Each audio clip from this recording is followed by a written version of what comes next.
This podcast is protected under the laws of the United States and other countries. Unauthorized duplication, distribution, or exhibition may result in civil liability, criminal prosecution, and the wrath of the tall man. Boy! Thanks for checking out 90 for Chill, the podcast with Cat Bus Russ. This is where I like to give my disclaimer and trigger warnings. And I can't really say I think we get too nuts with this podcast about Deadpool, which I think is pretty cool, with Andrew TD, once again, Couchman Bakes. Really all I got to say is it's anime, so let's throw on a anime review right now, and then we will get to the rest of the show. 90 for Chill, the podcast, proudly presents to you Ali's Accessories Shop on Etsy's Trash Feature Review.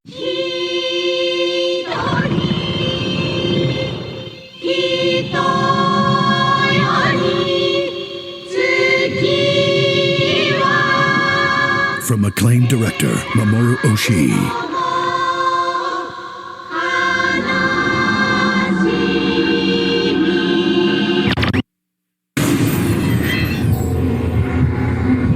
Ghost in the Shell 2, Innocence.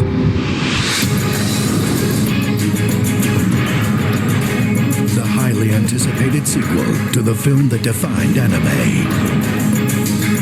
Hyper-realistic robots created for pleasure are in revolt. With the Major gone, can Bateau stop the carnage?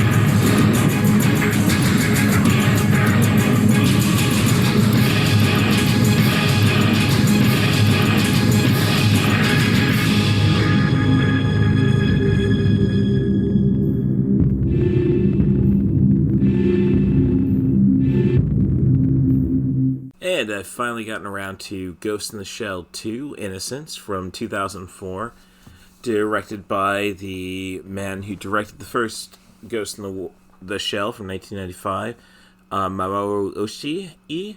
This is a nice continuation. It takes a while to get rolling. We don't have a character like the Major. Well, basically, it's just that this feature focuses on Bateau and his partner, Togusa. So Bateau was the Major's best friend in the first Ghost in the Shell. Togusa was the human, essentially, brought into Section 9. Basically, they've been partnered to figure out a case where new sex robots are mutinying, killing their masters, and then self-destructing. And it's a case of trying to figure out how these robots have gotten, essentially, ghost, dare I say, souls. The ending is very satisfactory when you finally get the... Well, now we're getting this spoiler territory. So, it focuses on Bateau, who wasn't really... Well, obviously wasn't the focus of the first film. It was Major Makoto Kusanagi, I think it was. He's trying to... Basically, his biggest issue isn't anything he's dealing with directly, aside from getting hacked, shooting up Yakuza bars. So a lot more action in this one, I will say. Not as graphic as Ghost in the Shell, violence-wise, but a lot more of it. This got a PG-13 via the MPAA, or the MPA, I can't remember when they dropped an A, the ratings committee. This has decapitations, pretty nice and swift, but, there's blood to be had, so basically I think this one got a PG-13 just because there weren't any nipples. Which was a weird move for the most part when it came to the first feature, but I digress. Yes, as I said, it's Bateau and Togusa trying to crack a case, and it takes them into China, essentially, and we find sinister hackers behind this company creating these sex dolls, and the mysterious reason why that no one is suing them over these murders. So, it's a real, at least it's a real, I would say, murder mystery or CSI, modern criminal television show type plot. And it's nicely concluded pretty fast in 100 minutes. I would say that it does feel slow. It does get took me 2 viewings to get through with it. Granted, I work 2 jobs, so being tired can happen. But it's got some beautiful animation nonetheless, and then there's some weaker side. They lean a little heavier on computer graphics, trying to integrate it in, which was the thing in the early 2000s, maybe in the late 90s, and sometimes it just doesn't feel that smooth. There are moments, though, where it works perfectly. But I will say, like, the opening credits are basically an ode to the original opening credits, where you see the Major's body essentially being constructed. So they try to do this time, but heavily on CGI, so it just doesn't feel very authentic. As I say, it does take a while. There's so much murder mystery, and then you even get some Matrix types elements when it comes to understanding reality versus virtual reality. So it's definitely a Matrix sequel to Ghost in the Shell. That might turn a bunch of people off, but you get through it and you pay attention. I think it's really quite worthwhile. And I would have loved to see where Oshii could have taken this franchise in a third feature. Instead, I'd say by 2005, we've gotten all the standalone complex, the cartoon, anime, television series, and just went into a different direction. I think the director was really onto something, and I would love to see it pursued further. Hello there. Just a couple of things more about Ghost in the Shell 2 Innocence. It does have an obvious influence on the live-action Ghost in the Shell from, I think it was 2017, 2018 with Scarlett Johansson, which I think works. I'm saying it's a good film. I'm not saying it's a great film, and I understand why people aren't going to rush out to it. But it's not necessarily racist. It shouldn't have flirted with that, but I digress. So it establishes a lot of cool visual effects from the live-action movie, which you didn't get in the first film. And it establishes the Bateau relationship with dogs, which is expressed in the second movie, in the live-action movie. So I just appreciate that the people who made the Ghost in the Shell live-action movie did do their homework and then did some fan fiction. Little Hand says it's time to rock and roll. Bring the noise.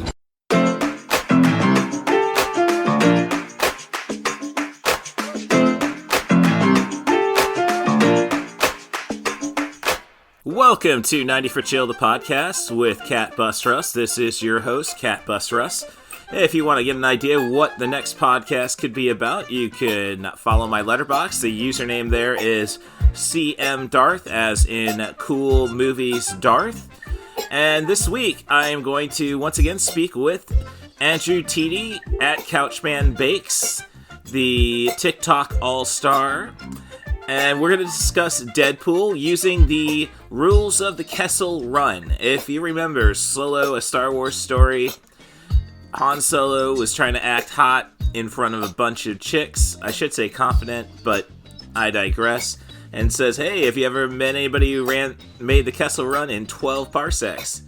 And then Chewie growls at him. And I think I explained it in the episode, but regardless. The point is, not if you round down. So, Deadpool from 2016 will be the topic of our conversation. We'll get into some BS wrestling chatter, of course, mentioning some wrestler without mentioning him in honor of Colt Cabana.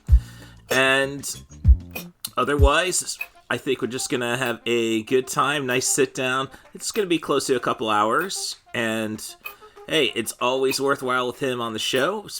And if you want to be on the show, you can send a message to an email, I should say, to russthebus07@gmail.com. That's RUSSTHEBUS07@gmail.com. Offer me a movie, a theme, a director, an actor. As long as we focus on sub 100-minute material, I think we're going to have a slice of fried podcast gold.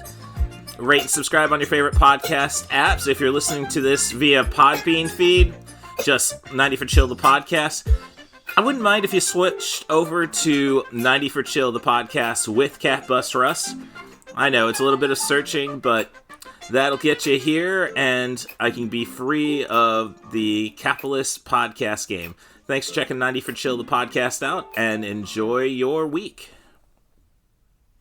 Hi, I'm Deadpool, the other jolly guy in a red suit with a lap worth sitting on, here to tell you happy holidays.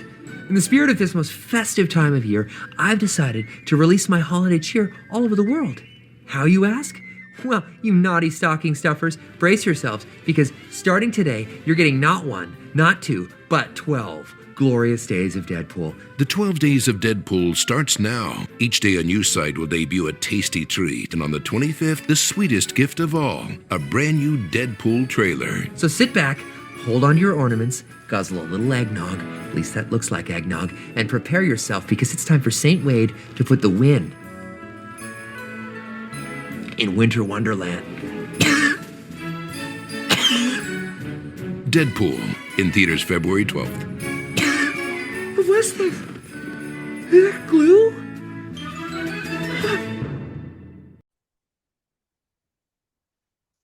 All right. Once again, Boomer Siri goes and shows her disappointment in us using this for podcasting instead of commerce. We'll get there. And yeah, I guess it's time to make the chimichangas. So this is 90 for Chill, the podcast with Cat Bus Russ, and I was about to do the what's my name, but yeah, so and we're gonna discuss Deadpool, which is 50 seconds too long. I mean, I don't think we really need to see, you really have to stick around for Deadpool jerking off a unicorn in the credit sequence. I mean, I don't know why you'd leave the movie theater when Wham's going on, but exactly. Yeah. But yeah, so we're stretching the rules. As I say, this is a Kessel Run situation, which is the entire reason to justify the existence of Han Solo, Solo, a Star Wars movie. The entire, hey, ever met anybody done the Kessel Run in 12 parsecs? And then Chewie, not if you round down.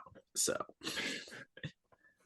this is a minute, 100 minutes, 50 seconds, which is funny because Ghostbusters is the first time we really broke the rule for the podcast. Yes. And that's only 45 seconds too long when you really stop and think about it.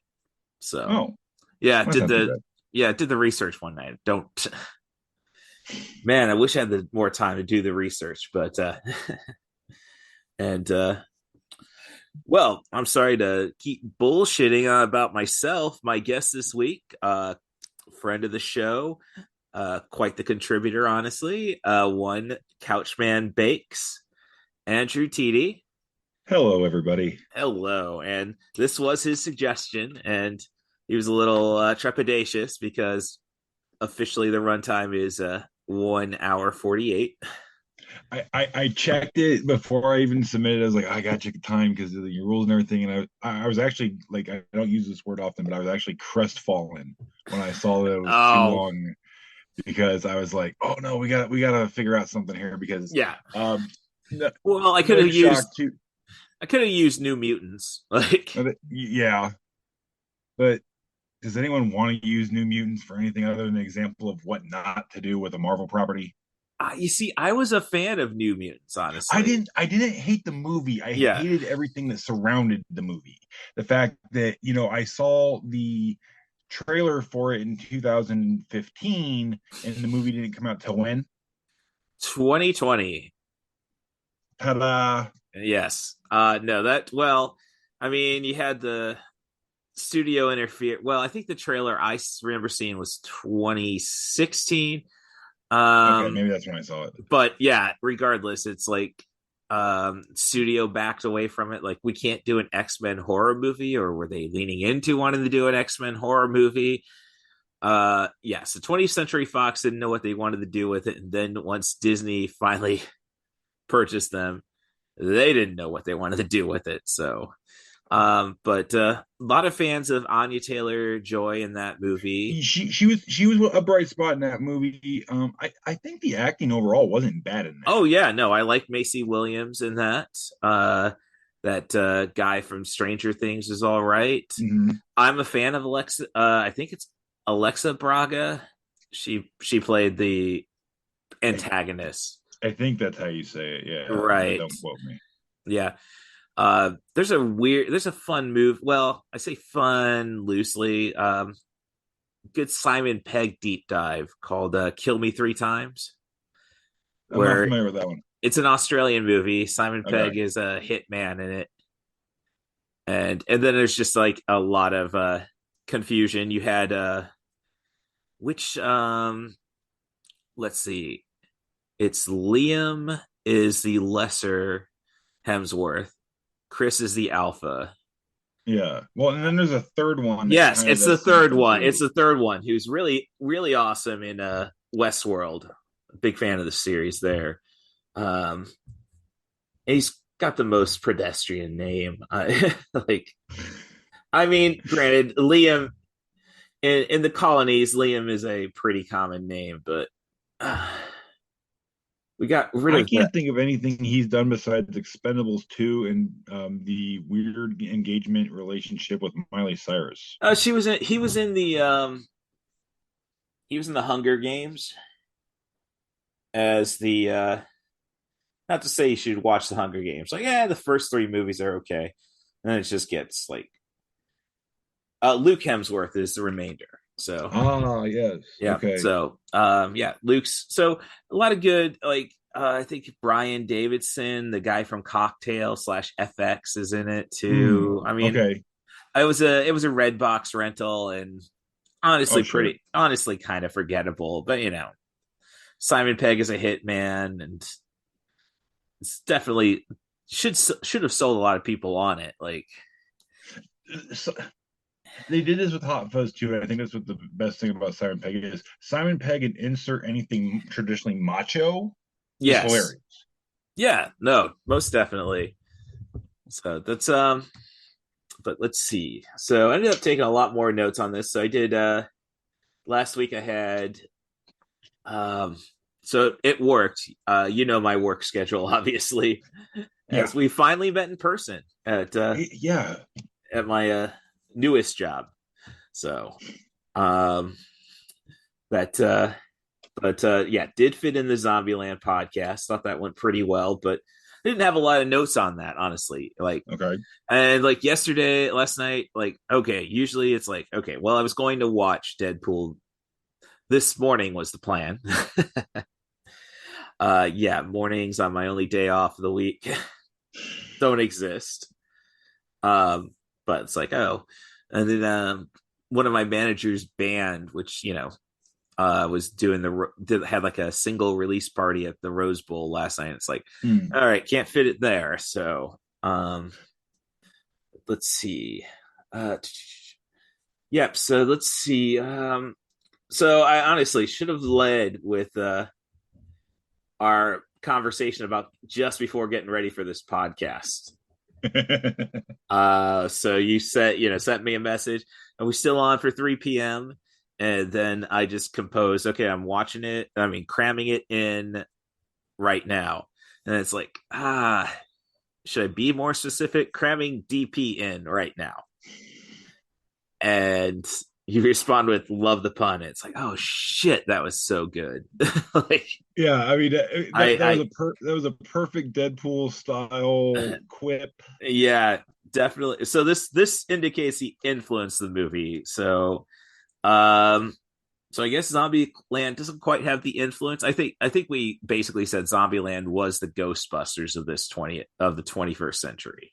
Yeah, I mean, because you would expect some similarities because they were written by Paul Rhett and Reese something or other. Something like that. Yeah, I didn't think too much about the writing because Ruben Fleischer was like, this was his only undisputably good movie. Because they wrote both of these films, and it's just, I mean, Ryan Reynolds obviously came in and helped with a lot of the Deadpool stuff. Because basically at this point they're really one and the same, even in the comic books, because there's so many references made to Ryan Reynolds in the comics. Right. You Yeah, know, what was that? I think my favorite one is that looked like Ryan Reynolds was bit by a radioactive shark pay. I don't know if you said Ryan Reynolds now that I think about it, but somebody being bit by Yeah, a radioactive Sharpay. Um, but yeah, it's so I was basically saying, oh, Zombieland's kind of the Ghostbusters, just because yeah, the characters don't actually change. There's no journey. It's just let's laugh for 90 minutes or 100 minutes, yeah. 45 seconds. Okay, so but with Deadpool and of course all the references and of course making a double penetration joke inadvertently. Shot of Malort. It's like this is the first time I gotten to get shit faced during a show in God knows how long. Oh wow. Just doesn't feel right doing it when I'm drinking scotch, but so it's one of those like of course they made a big deal in the marketing early. So I was talking to my one of my best friends in Peoria when he was bartending, and he brought up like, oh, I have no worries about Deadpool, this translation, because it was based around the viral marketing, and what he was talking about was the not the leaked footage, which Right. wasn't really leaked footage. It was just Reynolds throwing the pitch out there. Yeah. The Mario Lopez interviewing Ryan Reynolds, Yes. and like, oh, I'm so glad it's going to be a PG-13 rated movie. You want to appeal to the kids, and eventually Deadpool goes and knocks out Yeah. Mario and says, "Don't worry." Can't remember the name of Slater's girl and Jesse.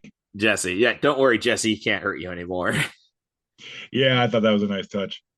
So, but I don't know. Like after you get Once Upon a Deadpool, I did see that in theaters, and it's like, and just our looseness on what you can get away with as long as you bleep something.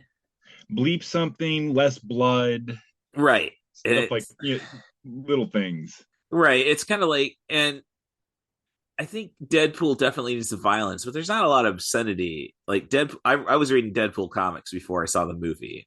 Not a lot of cursing in it, so it's kind of like no, but I mean, they do have a generous take two, a generous sprinkling of the F bomb in this movie from characters, not just Deadpool. oh yeah, right. But I'm just saying he wasn't really they use that word in every connotation possible. Yes, no, this is a Scarface situation. It's a learning experience for those kids out there.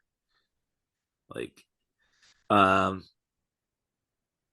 I don't know. I mean, I'm just your typical white guy, so I don't know. So Scarface's influence is more of an ironic thing, I think, to the millennials and Zoomers out there instead of a like. No, this was something important back in 1983.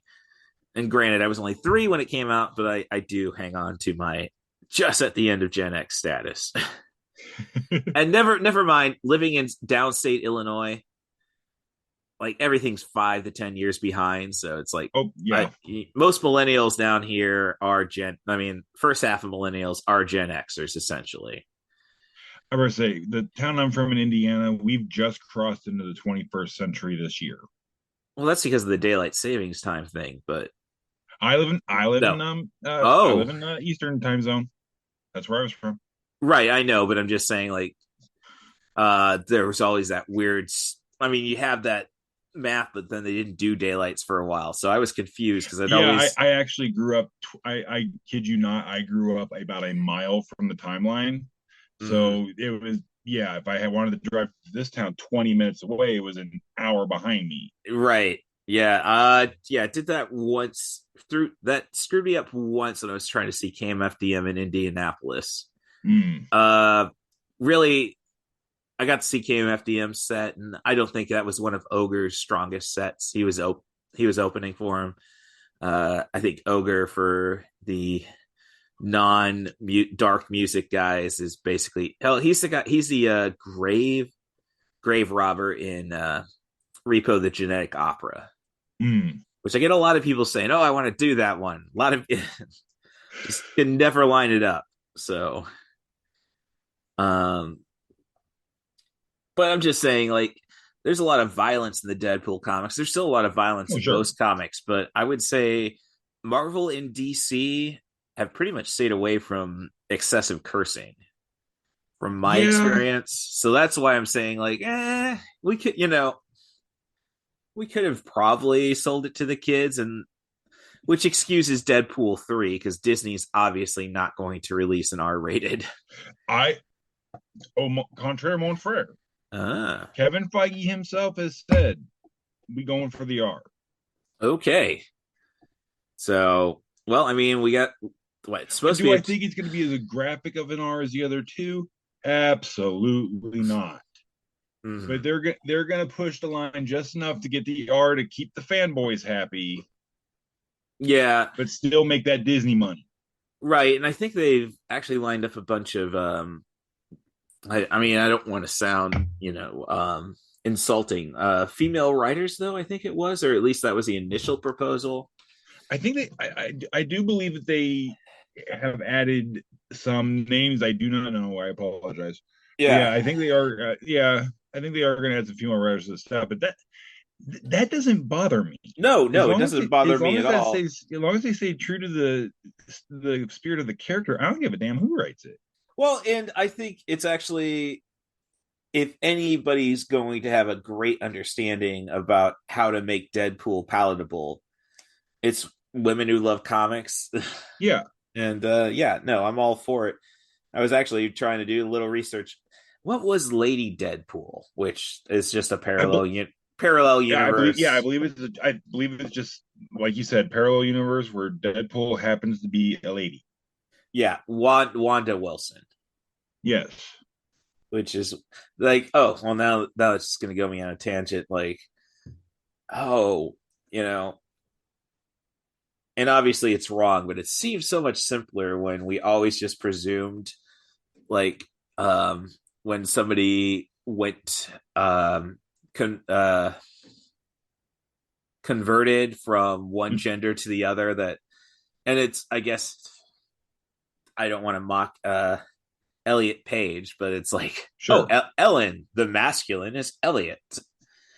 And that's not how that's not how things typically work. It's just like, don't even want to get into the Family Guy angle on that one. No, I don't think they wanted to do that, honestly. Yeah, so I'm just saying, it's like, I guess the problem is more of the association with what is, shoot, getting myself into a lot of things, like I can't remember. So I guess that really just says how well it worked out for him. I'm sorry, for her. The gubernatorial run in California didn't help Miss Jenner, but no. Yeah. No, so enough about talking about ironically X-Men. So okay, I see what you did there. Yeah, if you can nail the segue, it's gold. All right, so okay, enough with the PG-13. I'm just saying, like, would I want this PG-13? No, not at all. No. It's like, I guess it's my nephew being a hockey player. I really want to show him this movie just for the Zamboni sequence. Yes. Yeah. That brings up to one of my favorite things. Like, they did like 4 montages in this movie, the Zamboni scene being part of one of those montages. And I think they are all done so well to tell what they were trying to tell in that 3-minute chunk of montage. Right. Oh, I mean, this movie's first act is 1 hour 5 minutes. Yeah. Essentially. Like, it's the origin story. There's mixed with a really great action set piece. Right. But I'm just saying, it's like, then the second act happens once we Wade gets dropped off at Al's place, and yes, and it's like 15 minutes. Okay, yep, they kidnap Vanessa, and let's wrap this turkey up. Yeah. So, I guess that might make it the best origin story. I really enjoyed the origin story because, like I said, it was interjected with the bridge fight scene, Mm-hmm. so it didn't feel like your typical. We have to start here, wait for all this stuff to happen, and then we get our hero guy. Yeah. Um. Yeah. Honestly, like I'm this looking at you, movie. Spider-Man one. Well, yeah, no, Spider-Man, and I love Sam Raimi, but It took a yeah, long time to get that Spider-Man suit on screen. right. Well, I'm just saying, it's like, oh, well, it was the first. It's like, no, X-Men did it 2 years earlier, so Yeah, no excuse for that. Which honestly, I think Marvel really did something great with Tom Holland's Spider-Man. It's like, I mean, yeah, as much as I get how pivotal it's the cornerstone of the entire Spider-Man character, the whole Uncle Ben stuff is. By the time that those movies had come out, we'd seen it yeah. a lot. So right, so it's um, and honestly, a lot of podcasts have told me, yeah, oh, it's gonna be great after No Way Home, and I have not seen No Way Home, but like, oh, and it's Oh. back. Well, it's just like I hear them say, oh, it's back to Peter not knowing, Peter just being Peter Parker. He's got to start from scratch, and it's like, I don't know if I wanted that. If that's how the, I don't know. I don't know if I wanted that, but I'm not gonna hate it. I don't know. Well, I got to watch No Way Home. If it wasn't for, because I did not see, honestly, Sam Raimi's Spider Man was the only thing I saw from the franchise. I I never have got, not seen either of the Andrew Garfield ones either. didn't see any of that, and I never got around to Spider Man 2, and then just the word of, and I would best say, oh, emo Peter. It's like, no, I was out on 3 once I heard they're lining up 3 villains. I watched it, and it was one of the very first movies I walked out of in a theater, just being like, "What the hell?" And it did Okay, not leave it. Yeah, a lot of ones like I'll start off feeling really good about it, and then eventually, like the rose-colored glasses will fade away, and then I'll yeah. realize, no, Green Lantern was a horrible movie. Oh, well, you see, that's just an interesting statement because I've never walked out of a movie. I've never I walked out, but okay. when I let walk out of the theater, I mean Oh I was yeah, done. no. The first time, like my friends were saying, "Oh, this is awesome," was Swordfish, and I'm walking out with them. It's like, no, one, you waste, There was only two reasons I watched that movie. Thank you, Halle Berry. right, but you could have gotten that, like, what if wasn't she showing him off in the last Boy Scout back? Oh no, Negative huh? Ghost Rider. She was just in very skimpy lingerie. Swordfish was the first movie she ever did nudity for, and they had to pay her a butt ton. But that's kind of weird because she won the Oscar that year for Monsters Ball, and that's like, Which was the second movie she did nudity in. but that was kind of like in it, like that's something I've always bitched about sex scenes, like nudity. I'm all for, like, Sure. yeah, throw it in wherever you want, like, no, I mean my script for Main Event of the Dead, it's like we start with a bunch of independent wrestlers arguing about my theory that at least when I was a kid, I could not differentiate between Kurt Russell and Jeff Bridges. Okay, I can see it. I can see it. Right. And I made an entire, like, this is my Like a Virgin scene, essentially, Gotcha. from Reservoir Dogs. And then my characters, I name all after colors as well. So I do Well, my best. Like, this is, it's a no budget movie.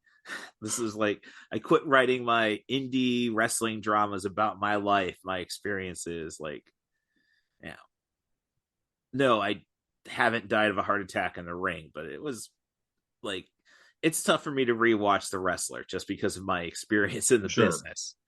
Um, and it's like, yeah, I've had that discussion, and but so we go through that, and then it's like, oh, end credits, well, opening credit sequence, oh, we're gonna do a montage, we're gonna have strippers and everything, like, Sure. because the entire premise is a bunch of nobody independent wrestlers have been conned into wrestling zombies.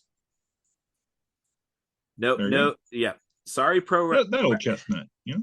yeah, sorry, Pro Wrestlers versus Zombies, a movie that I think I beat screenplay wise by a half year. But no, Nice. I don't have any friends, so there goes the entire like. But that was like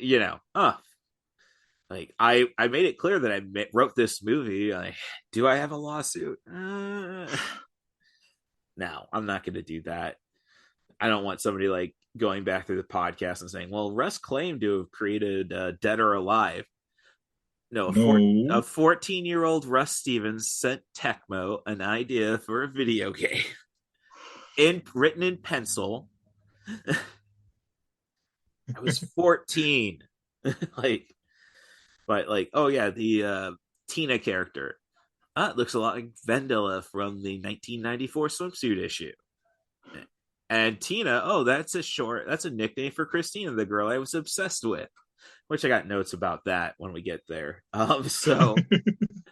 I don't know. As I say, I had a great childhood. I was officially a member of the Cubs organization for a day, thanks to Milk Duds. I came up with a video game. And people tell me, "Oh, you actually went through the professional wrestling career." How many people can say that? And how many people can chicken out? It's like, yeah, but I could have done so much more with that if I like. I don't know. I went to my parents' house last weekend, and there was to see the. I guess I'd say the Peoria Rivermen. I don't know if they end up moving the peak, and I think they'll be the Central Illinois Flying Carp. Like they came up with that joke gimmick this season. Probably because the city, like the guy who manages no, I don't like sports there. We can make more money selling live shows. It's like, then you have an empty arena 300 days a year. So Yeah. I don't get that.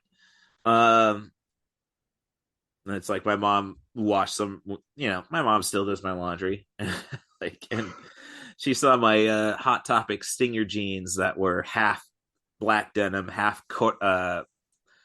red. I don't know if it's not gingham, plaid. Yeah. You cannot wear this when you're around us.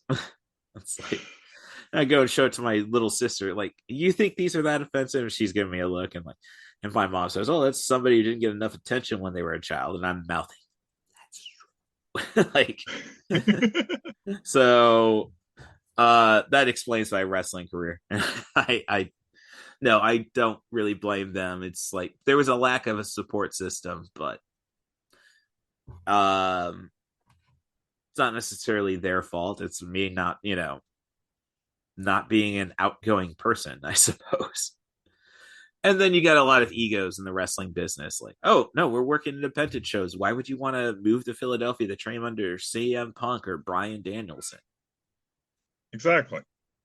Like, and I could blame my little sister too. Oh no, I need a roommate. Well, I guess after the the original ROH owner got Chris Hayes, like, yeah, no, that sounded like a good move at the time, but took me another 2 years to find a good trainer, and then same time I'm dealing with heroin addiction, not my own.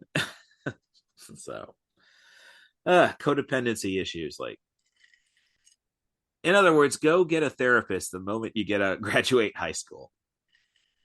You don't have to go all the time, but bi-monthly is probably a good thing for anybody. So all right, enough about me. So but joking about the time wise, like, I think we could have got rid of that brief scene where we established Ajax as an arms dealer, essentially. You mean the scene that basically that had a neon flashing sign? This is a bad guy because he's British, eating an apple, and there's guns. Right. And we know. I think if you're going to see Deadpool, like, Deadpool had the advantage of having the smartest comic book audience anticipating it. So that's all I'm saying. Like, yeah, we didn't need, like, cut that scene out. Boom. I didn't hate the scene, but yeah, if any scene gets thrown up on the chopping block in this entire movie, sadly, yeah, I guess it's going to be that one. Right. I mean, I guess you kind of like you'd have to rework the Dopinder introduction. Yeah. Who, I mean, which credit to the sequel, they really did a lot to flush out the characters they had from the previous one. Oh yeah. I love Dopinder's arc in the second one. Yeah, because I think because you see his reactions later in the movie when his cousin does get whacked when he gets rear-ended in the cab, Yeah, and you see he's kind of like mortified that it happened, but slightly like, oh cool. And then the entire movie is just this bloodthirsty cabbie yeah, wanting to kill something. right. I want some more. Good thing I can't Yeah, do. Good thing I can't do. the creepiest Kirsten Dunst. Kristen, Kirsten. I don't know how you say it No, either. no, that was a Deadpool. That was a joke in Deadpool. Oh too. yeah, duh. Yeah, That's here yeah, I am. yeah. On the jokes. So, yeah. All right. So, and I did just make a note, like again, trying to shorten the movie just by that little bit. It's like, well, if we had actually had opening credits again, though, this is like this. This is a movie for smart Yes, nerds.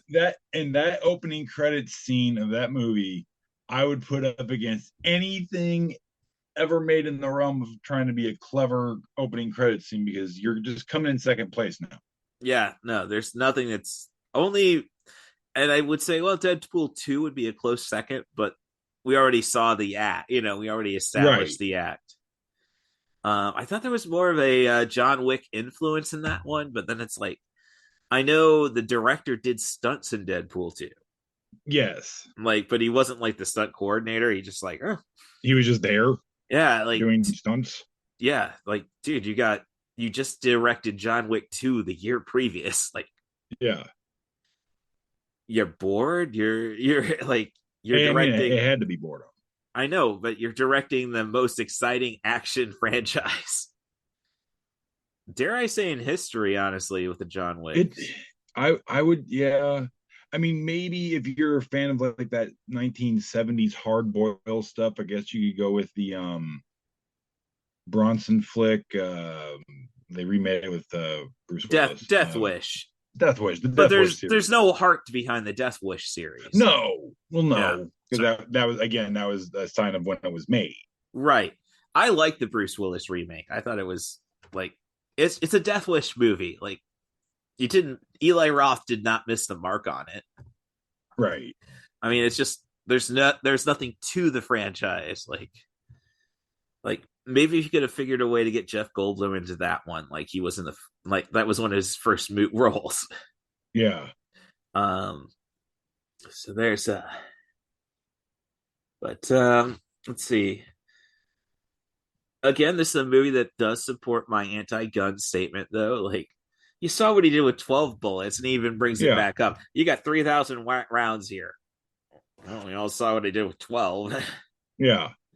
Like, I mean, maybe not the maybe semi-auto, since like, you know, I don't know if Deadpool could have got that done with pulling the hammer back. No, he definitely won't be able to do that on a single action. No. Yeah. So, but yeah. So I'm just saying, like, all right, maybe everybody can have a Glock, I guess. It's one of those like I can't deny how cool. Like, it's more of a discipline thing for me. It's like I can't deny how cool guns are. It is just it's a former firearm salesman. It is all in the safety in which you use the tool and the education of the people using the tool. And there are some dummies. Right, there are some dummies, but I can't, like the power. It's yes. Which is just one of those like there's so many people who should not have said power. Just so that's let's see. And you do have to like the opening fight scene is like you gotta appreciate Deadpool enjoying the little things because I mean he really taunted the guy. He put the cigarette lighter in too. Yes. Like, you know, he's laughing at him after he's kicked him out the hatchback. Well, then, even when getting pummeled himself, he still, gets his head pushed into the back of the seat in front of him. Yeah. Rich Ooh, Corinthian leather. yeah. Yeah, no, he never like, takes he never misses an opportunity to be like, hey, funny. yes, yeah. I mean, I don't know. Maybe Scorsese needs to direct an action comedy. Don't get me started on Scorsese and Coppola and all those guys of his ilk. Well, Coppola's been pretty quiet. Yeah, but he thinks the same shit that old Marty's saying. Come on. Well, I mean, I don't know.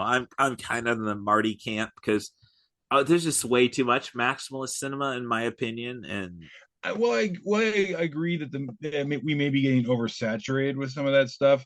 To say that comic book movies aren't even cinema. oh, there's a lot. Well, to say they're not cinema, that's a little extreme. But I was saying, dude, get invested for 10 years like I did. Watch Infinity War. Watch what happened in that. No spoilers. And then you have to wait a year for the resolution. Kiss my butt. That pulled at heartstrings I didn't know I had. oh well, yeah. I don't know. It's like, you see, Back to the Future 2 and 3 kind of screwed that up, I guess, since they released the movies 3 months apart. It was really quick. Yeah, and I guess they just didn't realize. Yeah, no, we're still selling the second movie.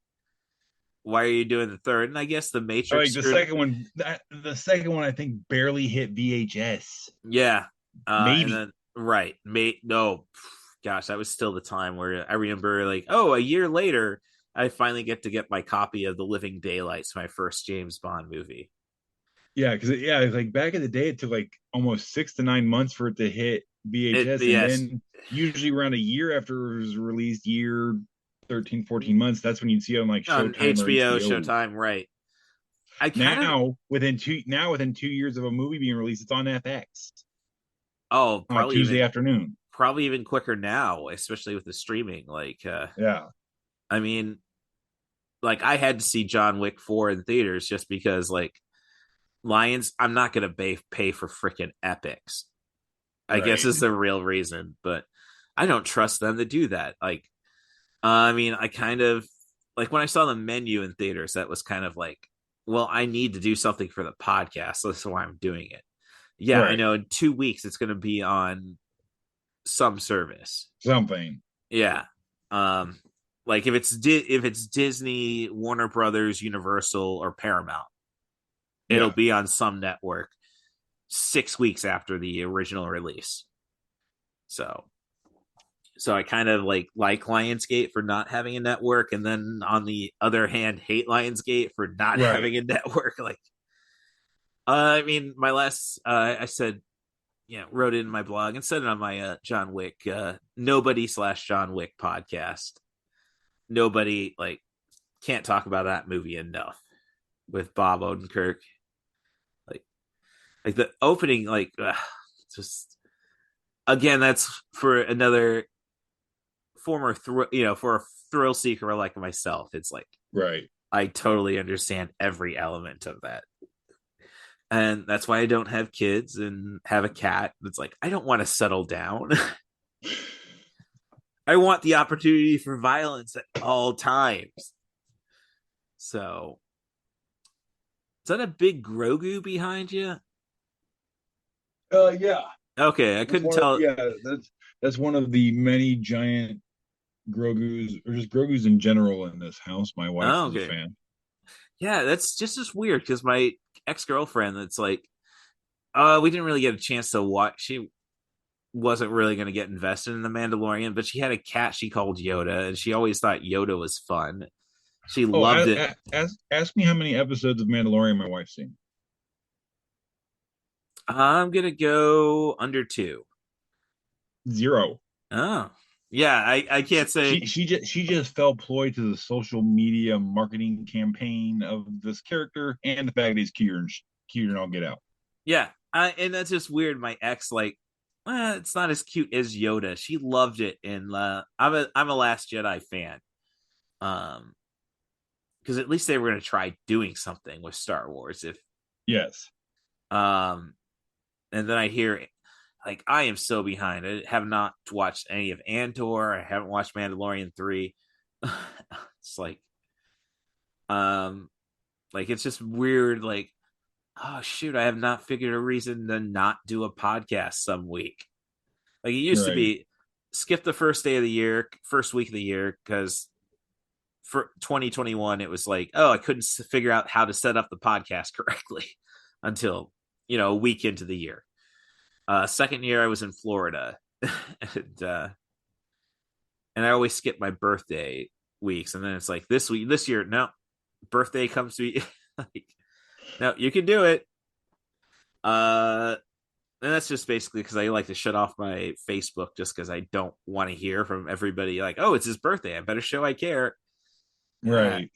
Yeah. Do you remember 2013 when I was going through my really depressed portions? Like, could have used some likes and hug emojis then. Like,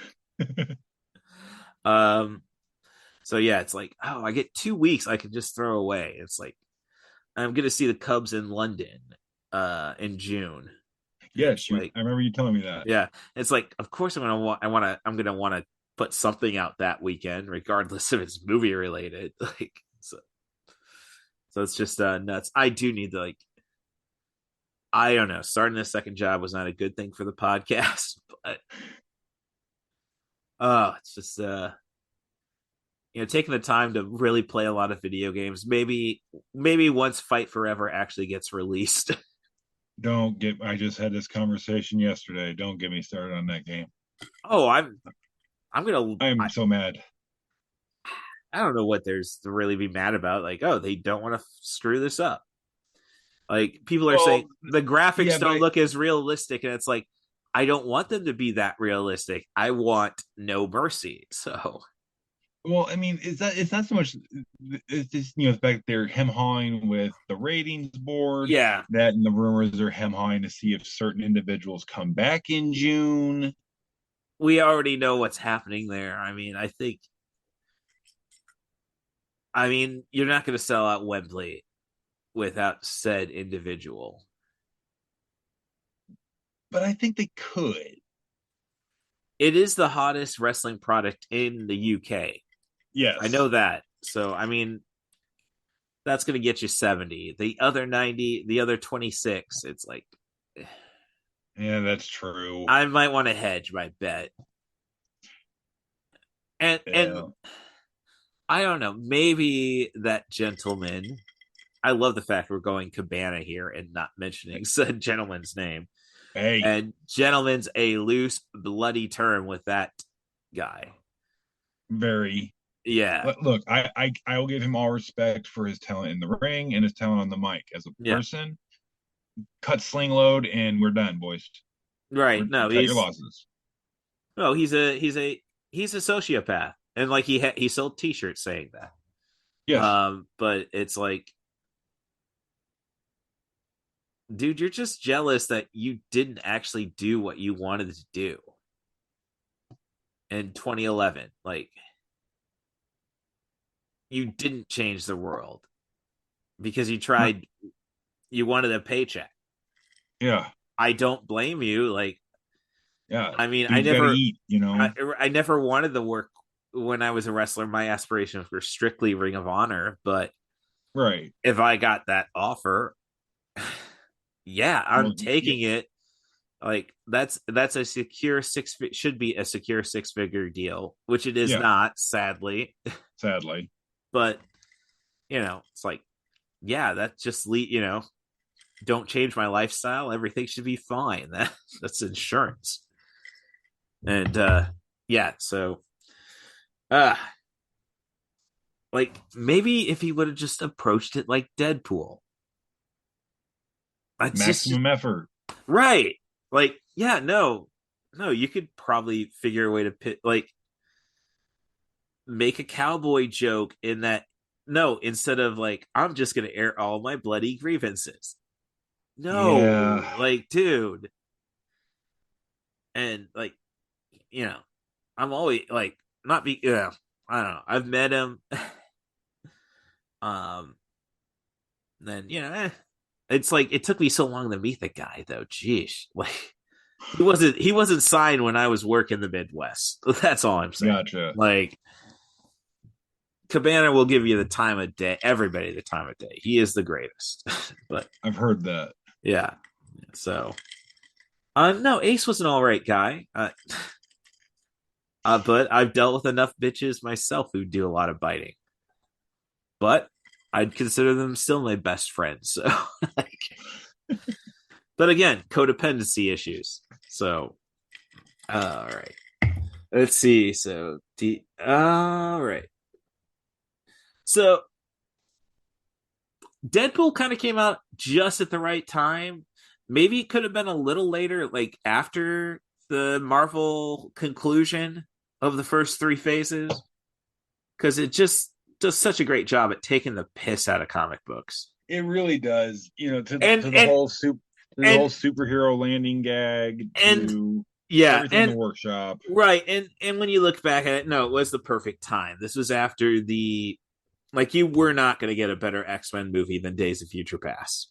No. And we didn't. And as it ended up, but I mean, so yeah, from that element, 20th Century Fox may have nailed it. Well, then they did Logan, and I was about to say, well, we did. Logan gets its own little category for me, right? Which again, like maybe I have to go back and watch X-Men Days of X-Men's Origins Wolverine, because I'm just saying, because that's how we're getting Deadpool 3 and everything.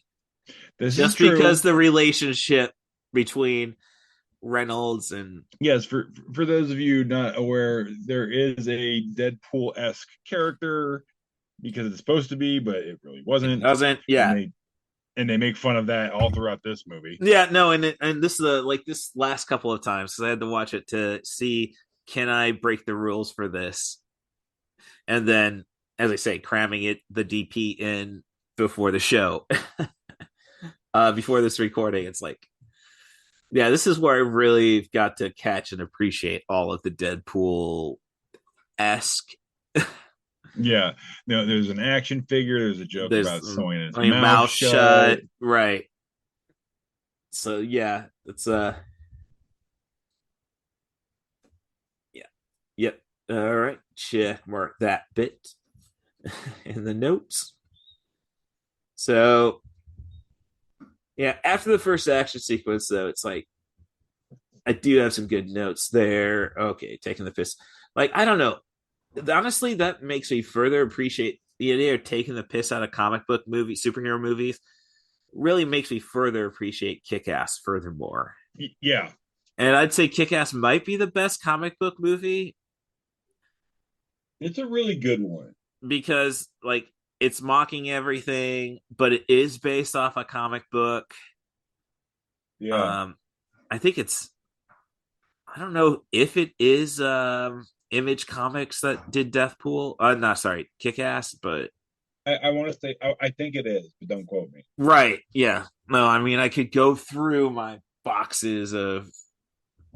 I was a subscriber to Pro Wrestling Crate for a while, so I've got all my comic books, and I don't have a lot, but in those boxes, like I could figure that out, but.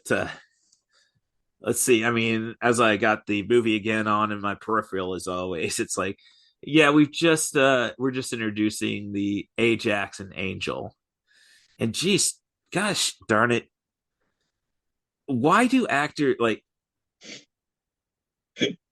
feel the need to go and state their politics? Yeah, I mean, I know exactly what you're saying. I don't, it's not that I don't agree with most actors. My father stated, well, they don't live like normal people, hence they can say all this stuff. This is true. But yeah, if normal people will actually follow through with what actors are suggesting, most actors are suggesting, we might be in a better place. But is a former MMA fighter slash stunt woman slash actress question mark the person you really want to be taking your advice from? No, I'm saying not her. I'm saying Okay. when the Avengers, everybody tried before the 2016 election to say, Oh yes. yeah. I mean, what did they threaten to do to Mark Ruffalo? Like, if you guys actually do this, we'll do this to him. Yeah. Like, that should have been an incentive enough. I don't get it. Bloody Jill Stein. That's actually the problem. Like, well, no, we're in a two-party system. The only way to get things done is to eliminate one of the parties and then create a new one. Like it happened with the Whigs and Democratic Republicans, and then the Right. Democrats and the Whigs, and then the Republicans screwed everything up. Just going through history there, you know, Democratic Republicans got rid of the Federalists. The Whigs got rid of the Democratic Republicans. Democrats got rid of their Whigs, and then the Republicans. Why can't they die?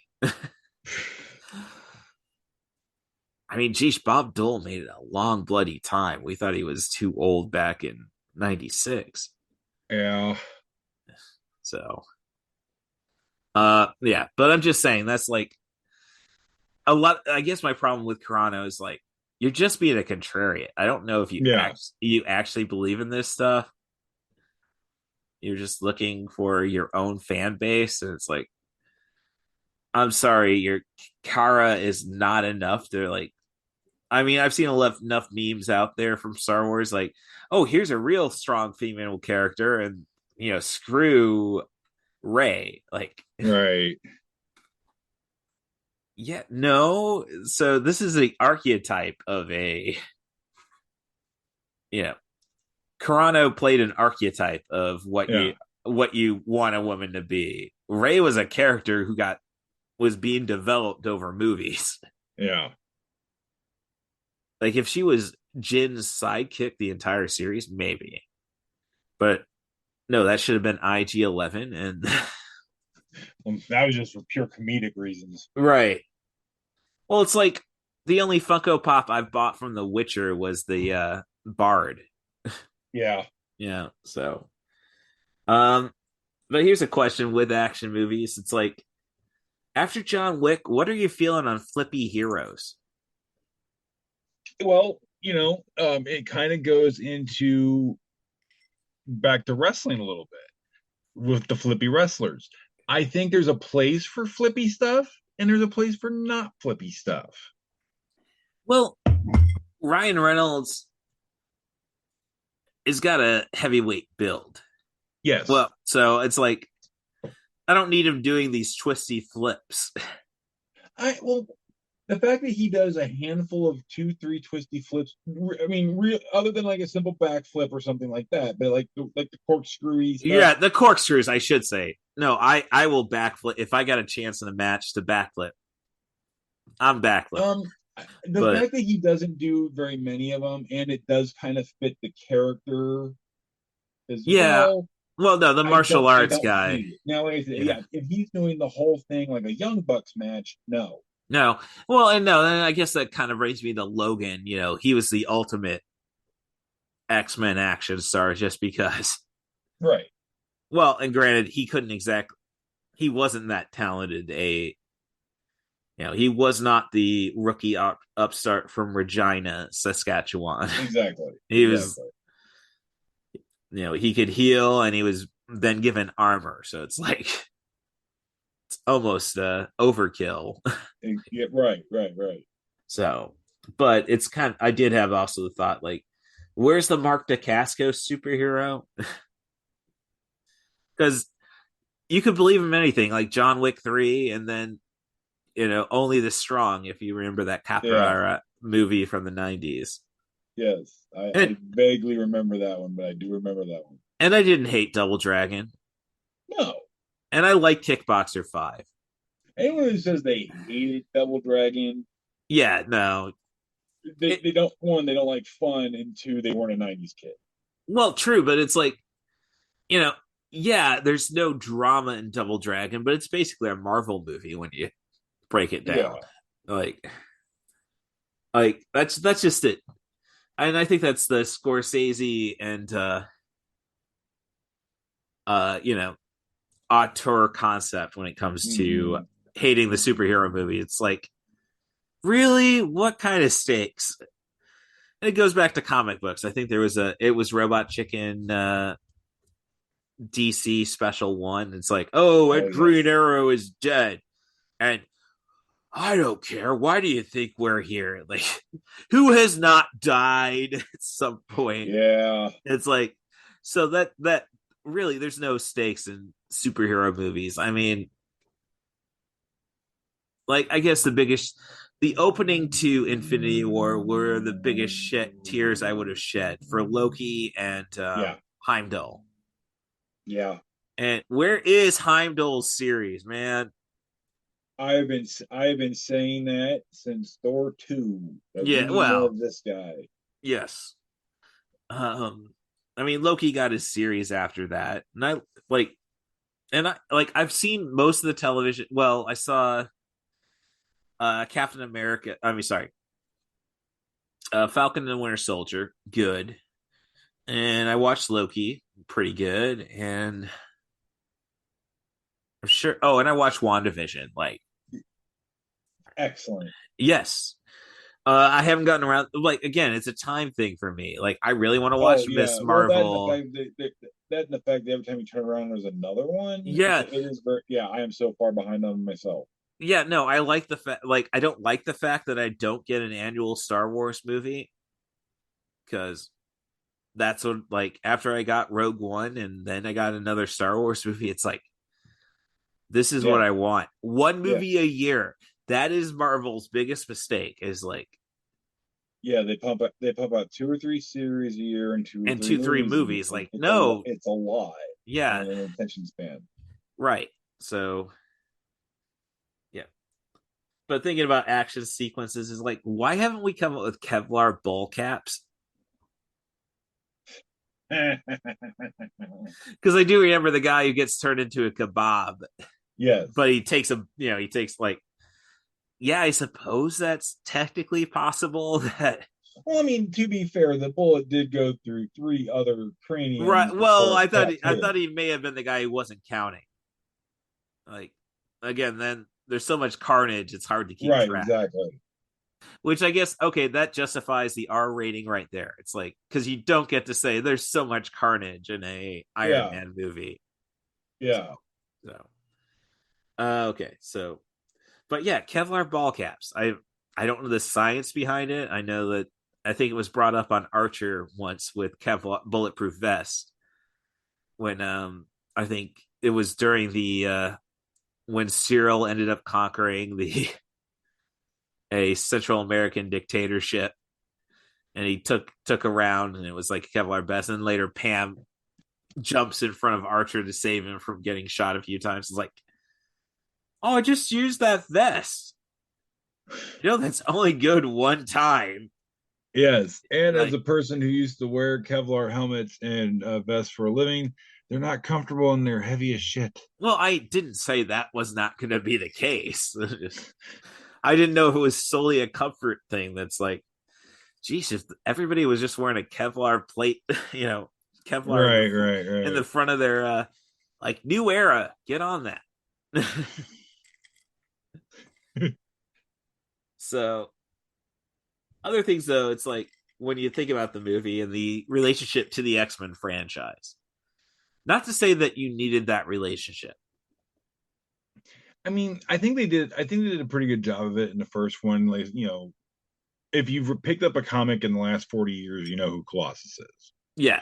That's who was going at. Get us the one established character, show us some, show us the mansion, show us some set pieces, show us the jet. Like, we get it. We don't need a whole lot of extra fluff. We got it. Well, it's just one of those, like, I've checked out Daniel Cudmore's filmography, Yes.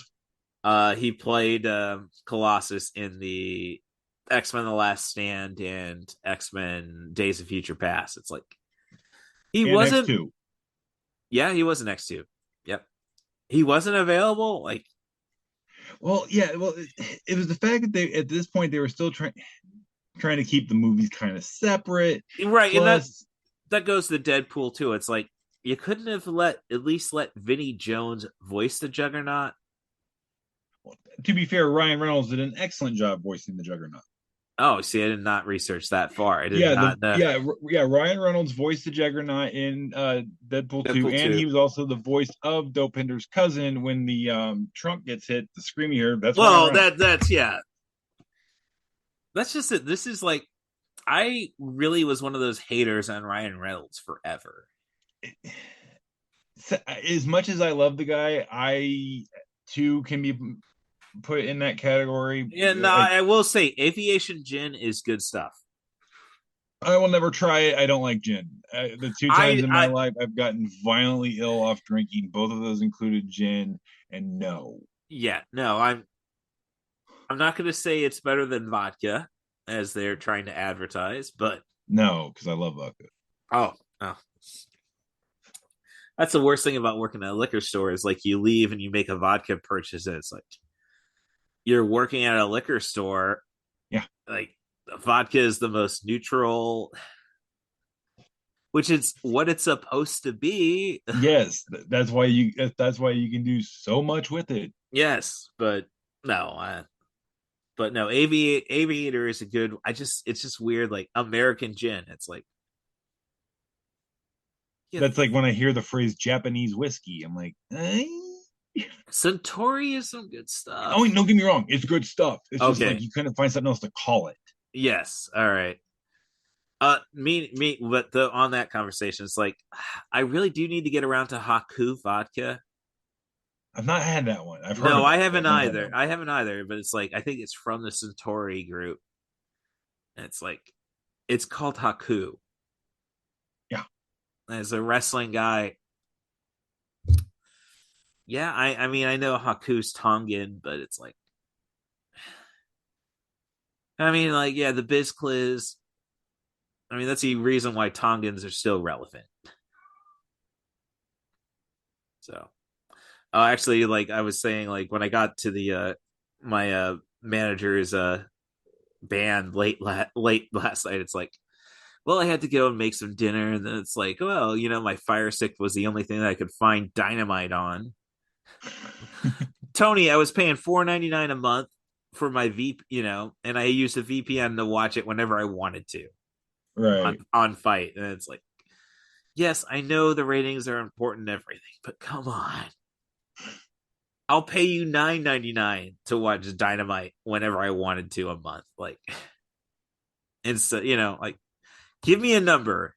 And I was talking to another guy who was like, oh, lived in Champaign way longer than I have, who had Tony Khan stories. So, yeah, I say, as I venture out into the world of Champaign Urbana, I will pick up the occasional Tony story, and they're interesting. Yes. So, but it's like, so I had, but New Japan's like they're not on Apple TV and they're not on any other app, but they're on Amazon. So I decided to watch Okada versus Sonata last night. Oh, and it's like it was a great match. I'm surprised they put Sonata over with one of his finishers. Like it's Okada. Like he gets the kick out of one of them, right? Yeah. But yeah, so it's like it'll be interesting because I do my own little blogs, the disgruntled wrestling real world champions blog. Like Roman Reigns has been the successful poser champion for the past going on 3 years now. Oh, don't get me started. Like it was a current disgruntled champion is MJF. Yeah. Then it was Jay White. Yeah. So when Okada beat him, like, no, I'm not going to give a title swap. Like, so that's why it went to MJF, and then I put it on Claudio for a bit. think Jericho may have a reign, and it's still like, no, screw the WWE. The Universal title never meant anything. They tried. I will give them. They tried, Yes. but No, the moment you figure, well, we got to get Goldberg on the card somewhere. that was pretty much when everything started to go south. Yeah.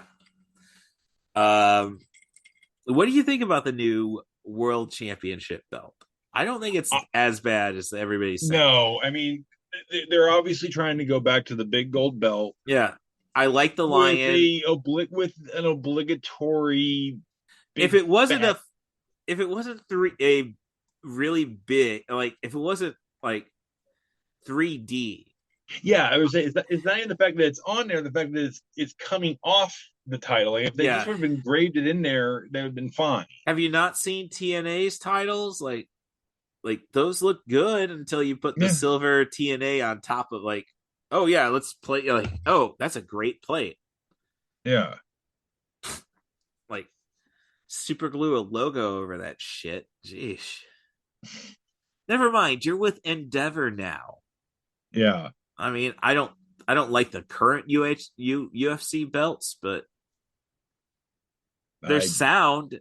I haven't seen UFC stuff. It's only I know what the new belts look like. So yeah, they're not nothing to shout home about. I do like my UFC. I do have old UFC championship belt. We're talking the, we're not going back to the white guy. Yeah, no, not that one. No, but like the one that Couture carried. Yeah, stuff. right. The big one. It had a UFC logo on it. Yeah. That wasn't bad. Yeah.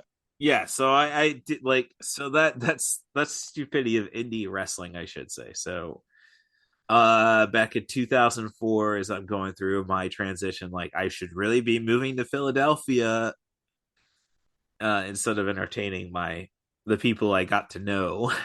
Yeah. Well, they just fired our guy. He wants to start a promotion. I think we can do something. And it's like, all right, well, I can come up with the funds at the time, pre-heroin addiction, which wasn't mine. It's like, yeah, all right. And that's like, okay, we got the idea. Yeah, cool. All right, well, I can get a cheap title belt right now. So I have the championship belt, which we were going to go paint over or whatever, but it's a UFC heavyweight championship that I got for under $150 off High Spots. So yeah, and I do have a replica belt collection now. Like I got the NWA television championship. We're talking the red strap. Yes. And the unauthorized logos of the networks. And I do have an FTW championship belt. The winged eagle FTW championship belt. Oh wow. Yeah, so keep meaning to bring that out to like trivia night, like especially the FTW. It's like, yeah, screw you. We know we're the champions. Oh, right. So, yeah, okay. So, got the Colossus. Here is the thing, though, about this movie, and I think the influence it had. This did inspire my ex-girlfriend's pizza order. The olives and pineapple. Yes. Okay. It makes sense to me. Like I'm not an olive guy, but I see. I'm not either. Now, ham and pineapple pizza, I will eat that all day, every day. Yeah, but I'm anti-pineapple in general. Like on pizza. Like I said, I'm still your friend, but I don't know why. But that take, I mean, no, it's more of a principle thing. Sure. Like, I've eaten plenty of pineapple on pizza. I'm not denying that. We had vegetarian back, like in hotels, like pizza delivery places will give you a one topping pizza if you sell some, if they come and deliver so many pizzas. And I had a vegetarian coworker, so pineapple it was. And there you go. I'm not saying it was bad. It's just like, yeah, it's like salted caramel. Like I want that. So in theory, I'm not an olive guy, but in theory, this makes more sense to me. I agree. In theory, it does. But no, I'm a Like I actually, that brings me up to a conversation I had. Like one day I came back to work and I have a like my most reliable coworker is gay and like may have gone to Chick-fil-A. And it's like, forgive me, Cody, for I have sinned. Yeah, well, I don't know. And then it's like, well, look, it could be said that killing is a hateful act in general. So I hate chickens. And so, no, I don't. I love chickens for the wrong reasons, I guess. But if murder is a hateful act, then it's like, why not add that extra level of Well, hate? let me channel my Briscoe brothers here for a minute. Oh boy. As a guy who's raised chickens, it makes me enjoy that chicken sandwich oh so much more. Right. Well, chickens are dicks. Oh, I guess that's how Chick-fil-A should be selling their product now. Yeah, don't Like, I mean the stuff with the cows is funny, but just say, hey, chickens are jerks. Yeah. Well, no, I'm just like saying like, oh, you might hate homosexuals, but have you stopped? Have you ever been chased by a chicken through the barnyard and got your leg cut the heck up? Yeah. That's what real hate is. That's what hate is. The most hateful thing I have about Chick-fil-A is them selling ad time on Sundays. Like, yeah, if I can't go get some nuggets on Sundays, keep your stuff off TV. Right. So, okay. Yeah. You don't get the market during NFL games. No, right. No.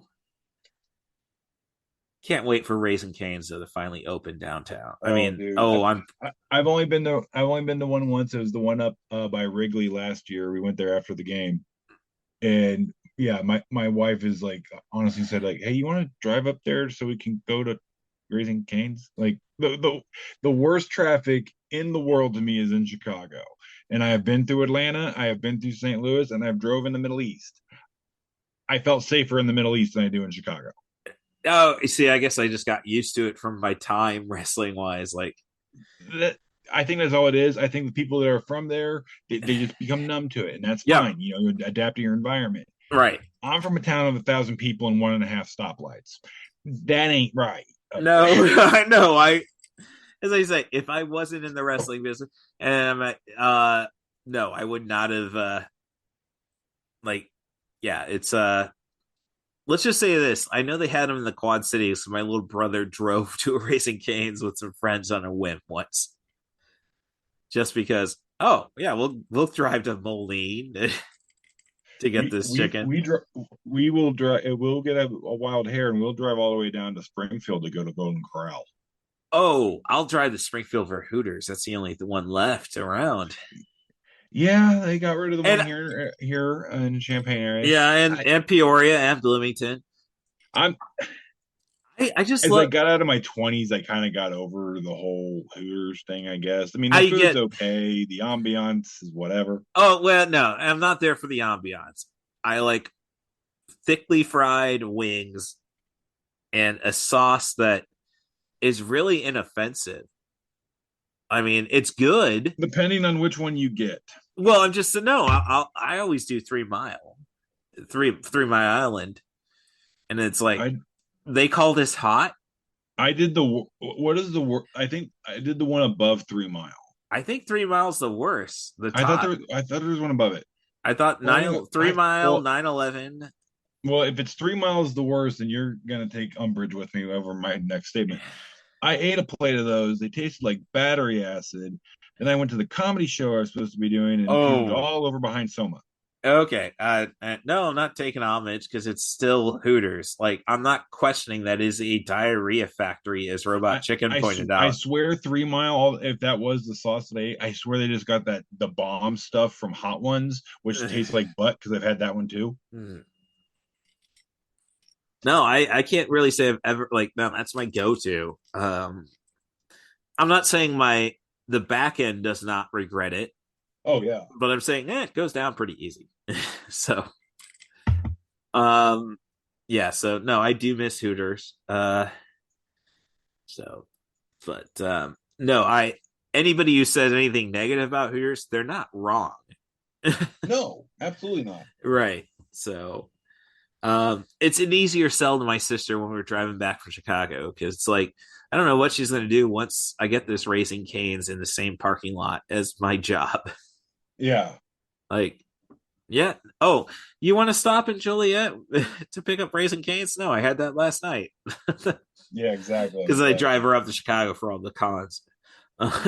So, uh, yeah. So we're a little all over the place, but that's what makes her And, a good podcast, honestly.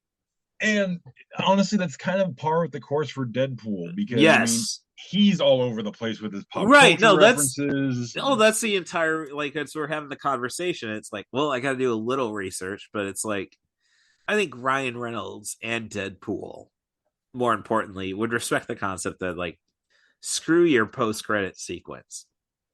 Which I mean, all that really was just a really nice little teaser saying like, "Hey, yeah, we're doing a sequel." Which I love the fact that they announced the day before the movie came out that they were doing the sequel, Mm-hmm.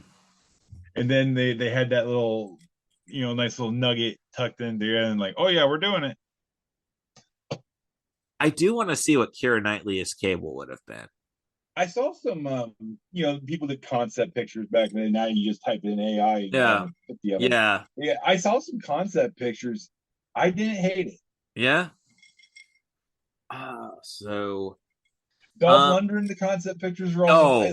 oh I honestly don't think that would have been a bad idea. no, no. I mean, I think Josh Brolin's an excellent actor. It's like if he would have won support. I didn't have a problem with Brolin doing it. It was, I mean, and they made the joke in the movie. Yeah, It was weird that Thanos was doing Cable. right. Yeah, but it's like, yeah, it's. I mean, yeah, it's so. But thinking of things I've missed so far, it's like, and I should have brought this up when we were talking about montages. I think I may have. It's like the best sex scenes are in montages. And the My fact that they opinion. did a year-long coital romp through Yeah. the holidays. I mean, that was what, probably a 2.5 minute sex montage? Yeah. I mean, that's just, but I'm just saying, like, it moves the story along. That's why I've always Yes. bitched. It let us establish that, these characters are wild about each other, and it's been Yeah. like a year later. Right. And I mean, I wrote a blog basically saying sex scenes are just the act of laziness for a Yes. writer. And coitus. Right. I don't have to write 2 pages here. Yeah. Like, But this one was so funny. It's like, yeah, okay, how can we tie this holiday into Nookie? right. How can we tie it to this one? Yes, yes. And that's why I'll like go back to Monsters Ball. Like, that is one of the few, like, that's a necessary sex scene. Yes. Um, Because that one conveys a lot of emotion, a lot of pain, a lot of all kinds right. of stuff.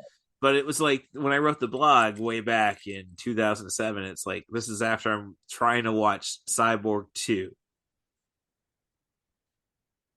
With that was Angelina's official film debut, Angelina Jolie. I think so, yeah. Yeah.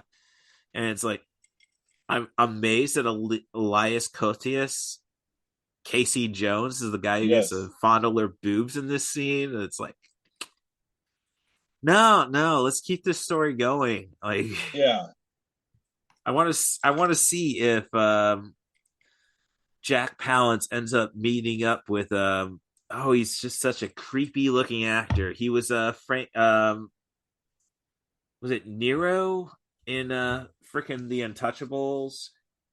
Oh, Billy Drago. Yes. Yeah, it's like I know he was the villain in like I think his first leading role, not leading role, but like main role was Delta Force 2. Wow. Yeah, it's like as the drug kingpin. I really do need to get Delta Force 2 another watch just because of Billy Drago, honestly.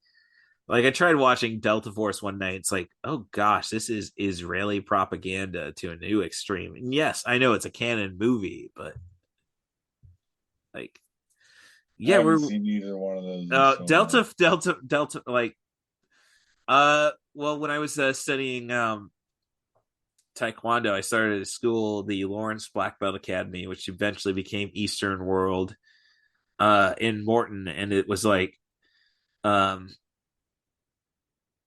a lot of people call the guy who started the school Robert Lawrence, con man.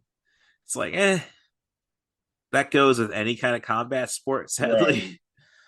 But he like had relations with a kickboxer named I think it was Bad Brad Hefton, and then like the first time I ever watched him fight, he got his ass kicked, and it's like, that's my school.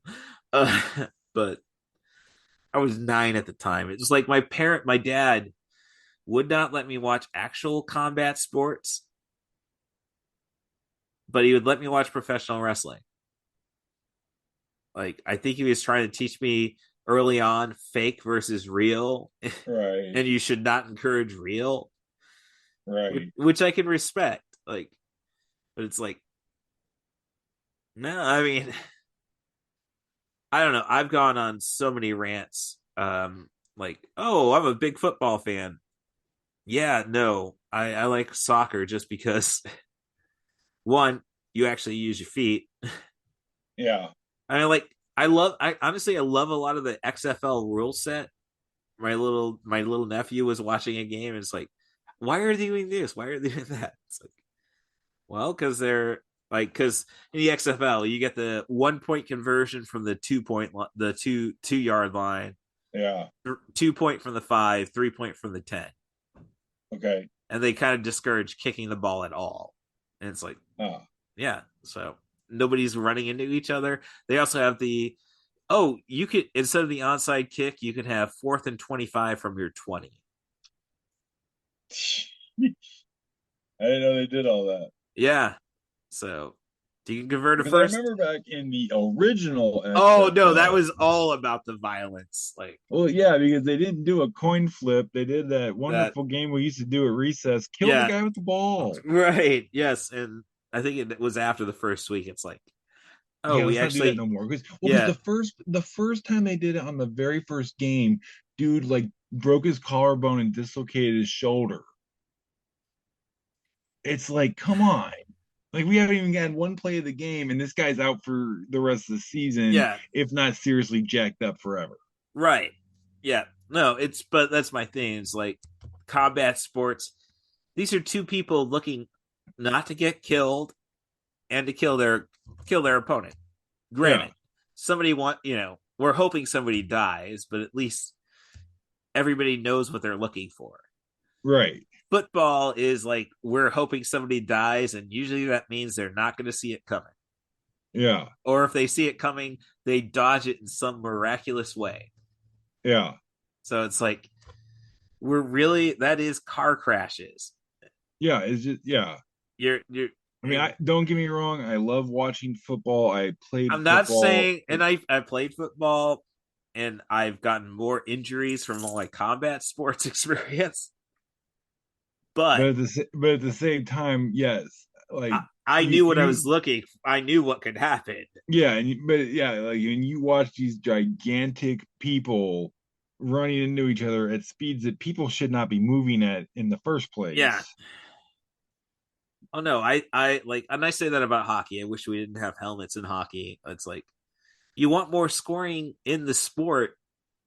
Don't give them all that protection, because they're gonna do stupid stuff like dive in front of a slap shot. Yeah, Like, oh, because I can do it because I'm protected. No, yeah, you're not protected. like Like, if I shot you and you had your Kevlar ball cap on, it's still gonna hurt. yeah, exactly. But yeah, like I, I mean, I get why they wear so much protective stuff in hockey, because you do have that little rubber puck flying around at a million miles an hour and all Right. this, that, and the other. And absolutely, the goalie needs to be wearing 50 pounds of foam rubber. I mean, like No question about that. let's Yeah. not debate. Yeah, the goalie Yeah. should be there with a Kevlar Captain America shield. Right. No, that should be a minor league level, is a goaltender with Yeah, a like, shield. take away the stick. Just give him Yeah. a big shield. Yeah. So yeah, it's So missing a lot of details, and they're about the finale and on the screen. Um, I do really dig the concept of Sister Margaret's. Yeah, I think that does go back to the comic. Yeah, But yeah, we have this abandoned orphanage that has now become a bar for or mercenaries. right. And most of the mercenaries are cool. These are the guys I'd like to hang out with. Like, Yeah, I mean, you yeah, know, these are the same dudes I have hung out with and drank with in every dive bar in America. yeah, no, I mean, Booth and Buck, yeah, they got their little, Yes. but They're- they're cool with each other after all oh of yeah, that. they're cool with Yeah, each other at the end of the day. and it's like that brings me up to the stalking bit. As I say, I was obsessed with a girl, but it's not like I did any threats or anything. Jeez, Right. where the hell did we get there? Like, dude, I did not win Christina Wenger's attention in high school, and I blame myself. I wasn't good enough Sure.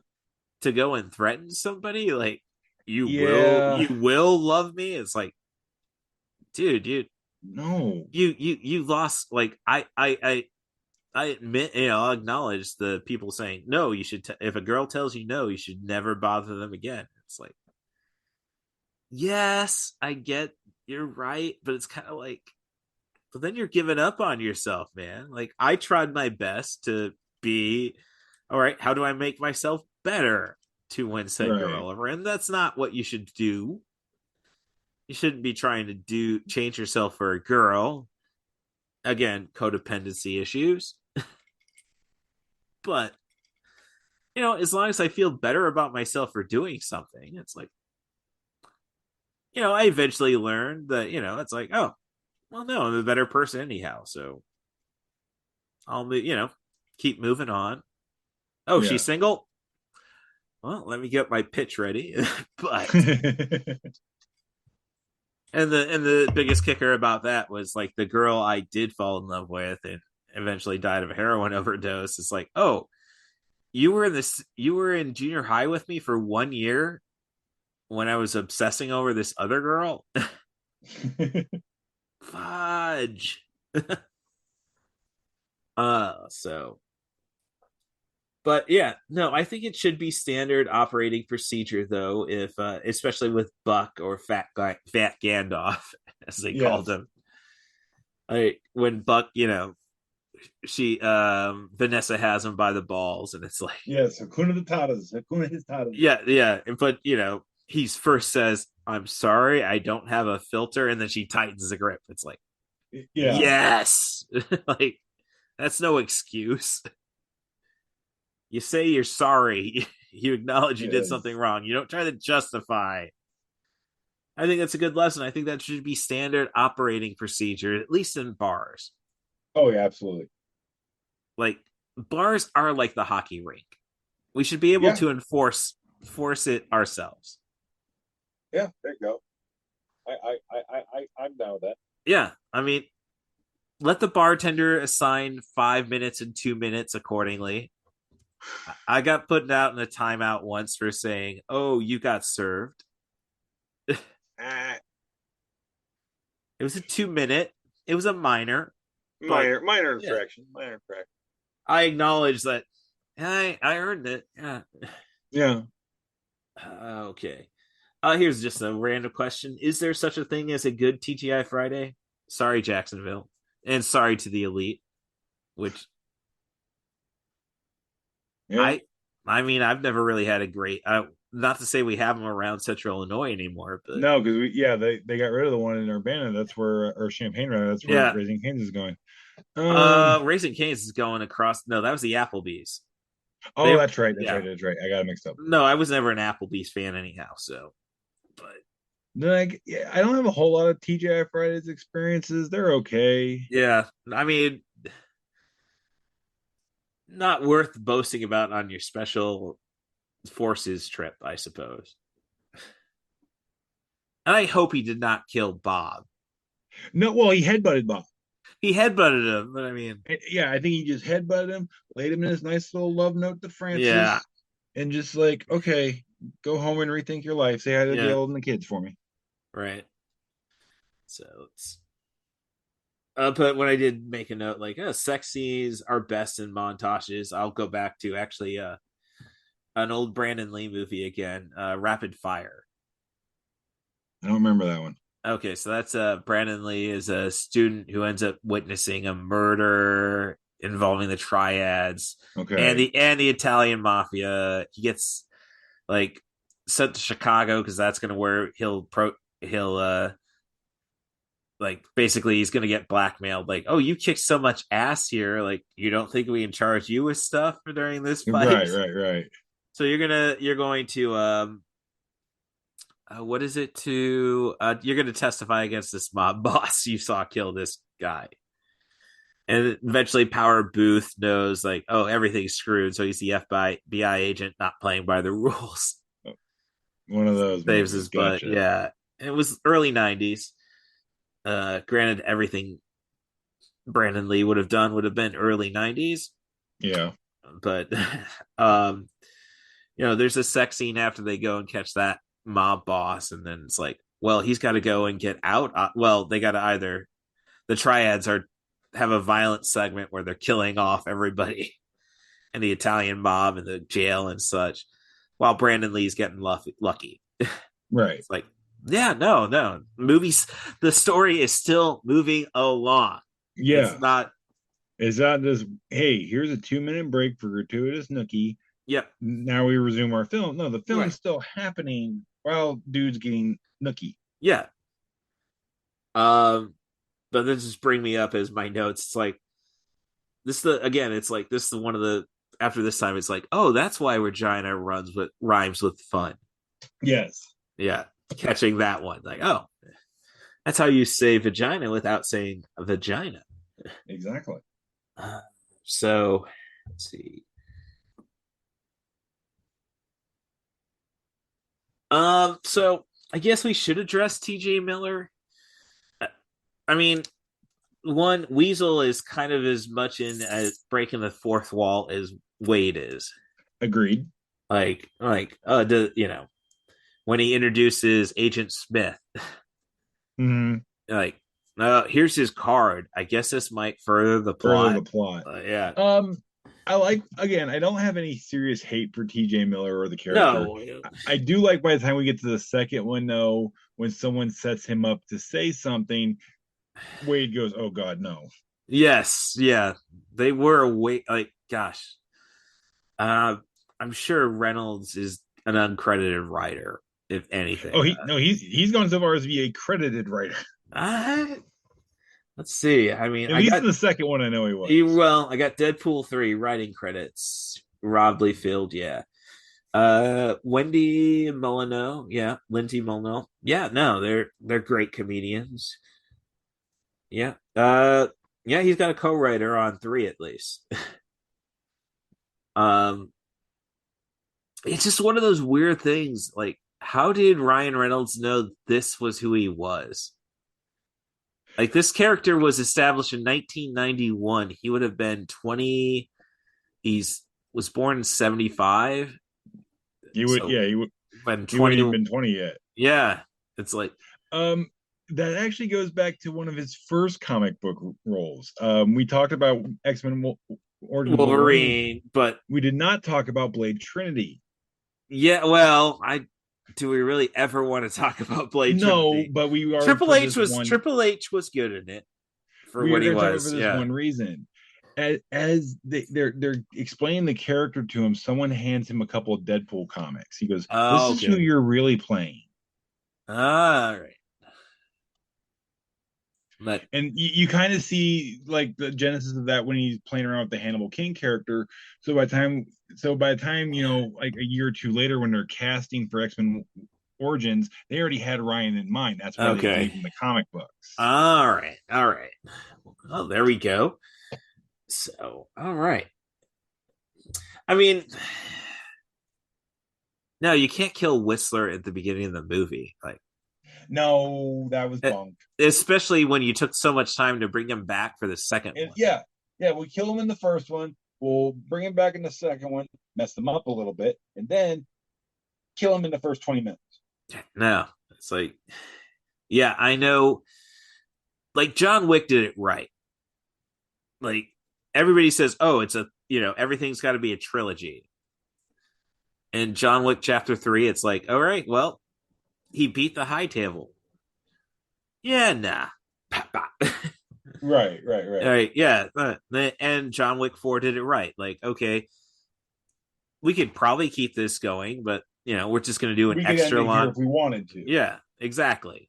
And John Wick 4 is a 4.5 star movie. I'm waiting for it to land up at my other job's new release shelf. And Yes.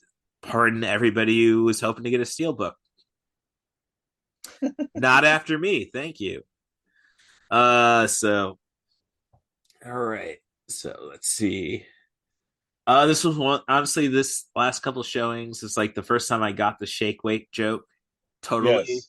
Like, this is not a, like, I'd say you're selling an it's an infomercial, except not a good infomercial, like Slapshot. Like, doing the entire, Yes. I'm Slate. All right. The fight with Colossus, was that an ode to the Black Knight? I could definitely see how it could be considered one. Yeah. Like, whether it is or not, I don't have the answer for that. Right. I can definitely see how it could be. Yeah. This is but a scratch. Yeah. Now, all right, big boy. It's only gets worse for you. All right. Here's an important one, I think. Was all of Wade Wilson's paranoia about his looks in his head? You don't see anybody actually say, "Oh God, what you." There is that one scene where he's following Vanessa, and there's some people kind of looking at him. But is that how they are looking at him, or is that how he's imagining? Right, exactly. That's what I'm saying. It's like, I mean, this is supposed to be New York, I suppose, because X-Men. I don't know how they get the SR-71 to. I mean, yeah, it goes Mach 3, but that's still an hour and a half to Vancouver. Yeah. Which there's a legit. The strip club is from Vancouver. And since we have brought up the strip club, we'd be remiss not to bring up Stanley's favorite cameo he's ever done. His words, not mine. Yeah. He's like, yes. And the fact that he was just being classic Stanley. Like, I wish the scene could have went longer. Yeah. Yeah. It's weird though. You get blurred women below the waist, at least front side in that scene. Yes. Like, it's an R-rated movie. It's not like there's anything interesting being done. Well, as a strip club fan, there could have been, but as a guy who used to live in a crappy little old nude strip club in Kentucky. Yeah, no, I'm a guy who's like, where have you been? They have a cot for you. Yeah, so okay. So yeah, it's like no, I mean that's like, I don't know, Stan Lee's done it's fun when you get Stan Lee just like, I'm not supposed to be here. Yes. That's one thing I learned from Jay and Silent Bob Get Old, the live podcast. Sorry, I'm not subscribing to Smodcast. Yeah. No, it's a money thing, Kevin. So it was cool to see it live. That's what got me into the Universal Life Church. I am a ordained minister of that. Yes, I am an atheist. And when Kevin Smith did the ceremony for the wedding they had at that podcast, it was the vows were according to the Green Lantern Corps. Yes. So yeah, I don't know what, like, I imagine Smith's got to be a big Catholic regardless, like, or at least a practicing. He says the only time he goes to church is the day before starting a new flick. He'll pull into the parking lot. He don't even go in. He pulls into the parking lot. He prays. He bails. Right. No, that's why. Like, I had a brief period where it's like I'm trying to figure out religion and everything. So it's like, oh, not saying Jesus was bad. Like, I think all the teachings are great from Jesus. But then he referenced, but everybody says, well, it came from the Old Testament, or started with the Old Testament. It's like, no. don't read that book or set of books, I should say. Yeah. Uh, I mean, yes, it gave me the Girl with the Dragon Tattoo trilogy, but no.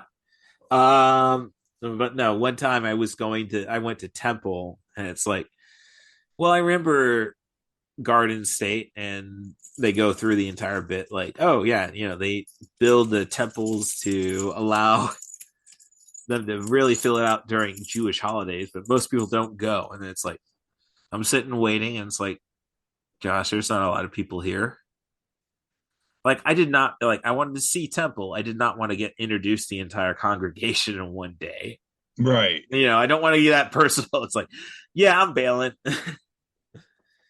And then it was my little brother, my nephew's baptism, and they go through the Old Testament lesson, and it's like Ezekiel, and it was basically like, you're telling me God needs fans like Liam Neeson's Hercules? I'm sorry, Zeus seated fans in the frickin' Clash of the Titans. Yeah. No, I'm out. at least on this faith, and then I discovered atheism eventually. But it's like, let's see. Oh, here's a question because I have it listed under my longest first act in cinema. Hashtag drive by. All right. If Wade Wilson can constantly heal, would his bowels even allow for him to be in a position where he'd have to fart? I would say yes, because it's still a necessary component of human biology to get rid of excess gas. I guess you're right there. I'm just saying it's and like gas is just the breaking down of food he still eats. So yeah, right. But I'm just saying, like, I've just dealt with enough gassy people. It's like, dude, you're not living healthy. And I'm just saying that Wade Wilson is, if he likes it or not, is healthy.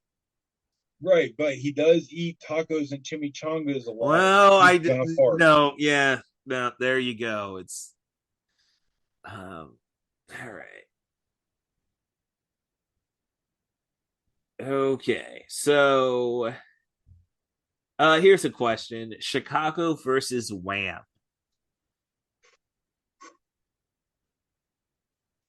I'm gonna go Wham. I don't know. It's like, I mean, they're both good. Yeah. But at the end of the day, I'm going Wham. And Wham was just an album. That's just it. But we're still talking about it. Yeah. All right. No, that's fair. I mean, Chicago never had "Wake Me Up Before You Go Go." And Chicago is not responsible for one of the funniest games you can play during the holiday season. Okay. I'm curious. That game. You're not familiar with Whamageddon? No, I'm not. Okay, Whamageddon it starts on December 1st. You just all you do is just try to live your life.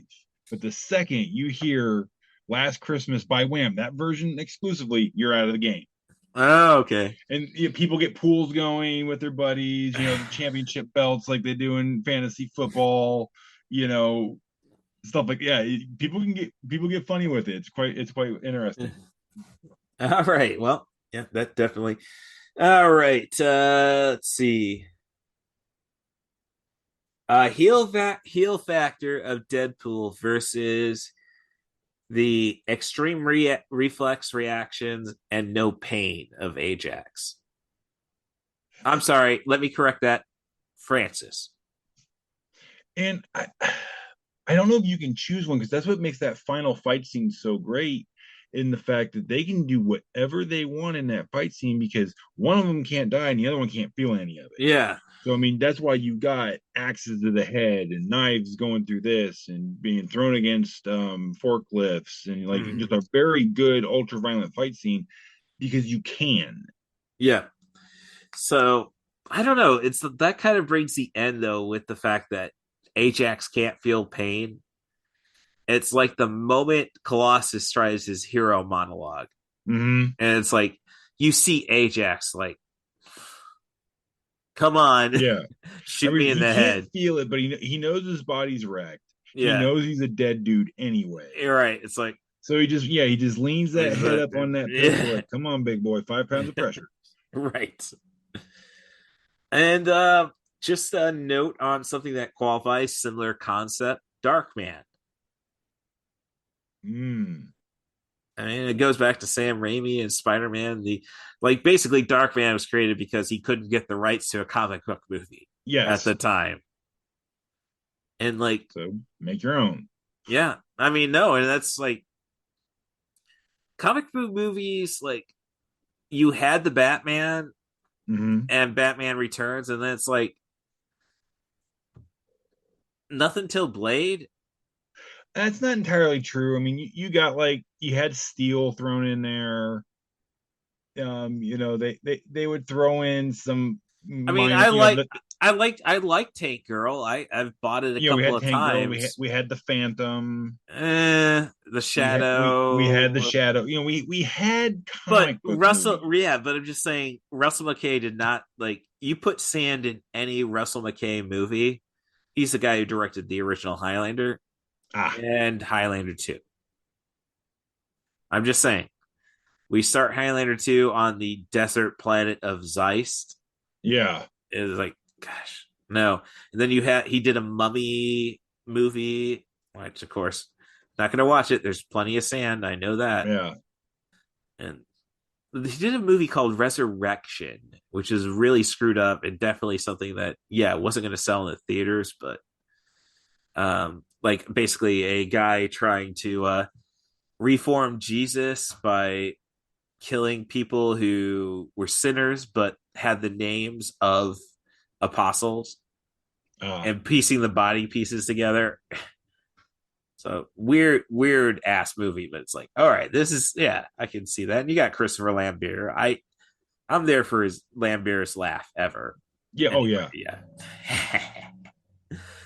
Like, I think he mispronounced Glenmorian G in Highlander too, but in Highlander, comma 2. Yes. Okay. Um. Yeah, was that the Freebirds' only appearance? Like, did they successfully film the only appearance the Freebirds ever had at Madison Square Garden? I think so. Yeah, because I know Andre got him fired like right away. Yeah. But yeah, so yeah, but Darkman, I mean, it's a similar character to Deadpool in a sense. Yeah. It's all about him not looking good is the entire motivation. Yeah. So, I mean, if we could have worked Bruce Campbell into Deadpool. I don't know if the world's ready for that, but I'm down for it. All right. Well, I mean, hopefully Deadpool 3 makes a lot of money and I can start writing. All right, here's where you put Bruce in. Exactly. And that's a question. I have not seen No Way Home, and the only reason I watched No Way Home was because, like, Into the Spider-Verse was interesting enough. Like, all right, yeah, I can skip four movies I did not watch and probably get into this, which I say Into the Spider-Verse successfully did when they, like, oh yeah, that was my weird phase when they referenced emo Peter. Like, yes. So yeah, it's yeah, I don't know. Like that's just we're gonna be my big question now. Is like, how do we put Bruce Campbell into the MCU? It's like, well, it was a Sam Raimi movie, so he did have his cameo. oh, and he was in Multiverse. Mm-hmm. Oh, okay. Well, there. See, this is what Disney has to sell us on all these movies. It's like, and we're going to introduce you to the new set of superheroes for the next Marvel movies. It's like, yes. Yeah, I could give, like, I knew a lot of people who were Rob Stark fans. Me? No, Jon Snow was far more interesting. Yeah. Rob Stark was just prettier. Or let's see, Shang-Chi and the Ten Rings. It's like, why don't you put? Oh, and we bring Ben Kingsley back for this movie. Yeah. That would have sold me on it instead of Yeah. like I don't know, if I want a Hong Kong action movie, I'll just watch a Hong Kong action movie. It was a really good. It was a really good movie, Oh though. no, no, no! I've heard nobody say anything bad about Shang-Chi. It's just that's all I'm saying. It's like you can't give us strangers, I suppose. Like Yeah. Captain America, everybody knew Cap. Yeah. Everybody knew the Hulk.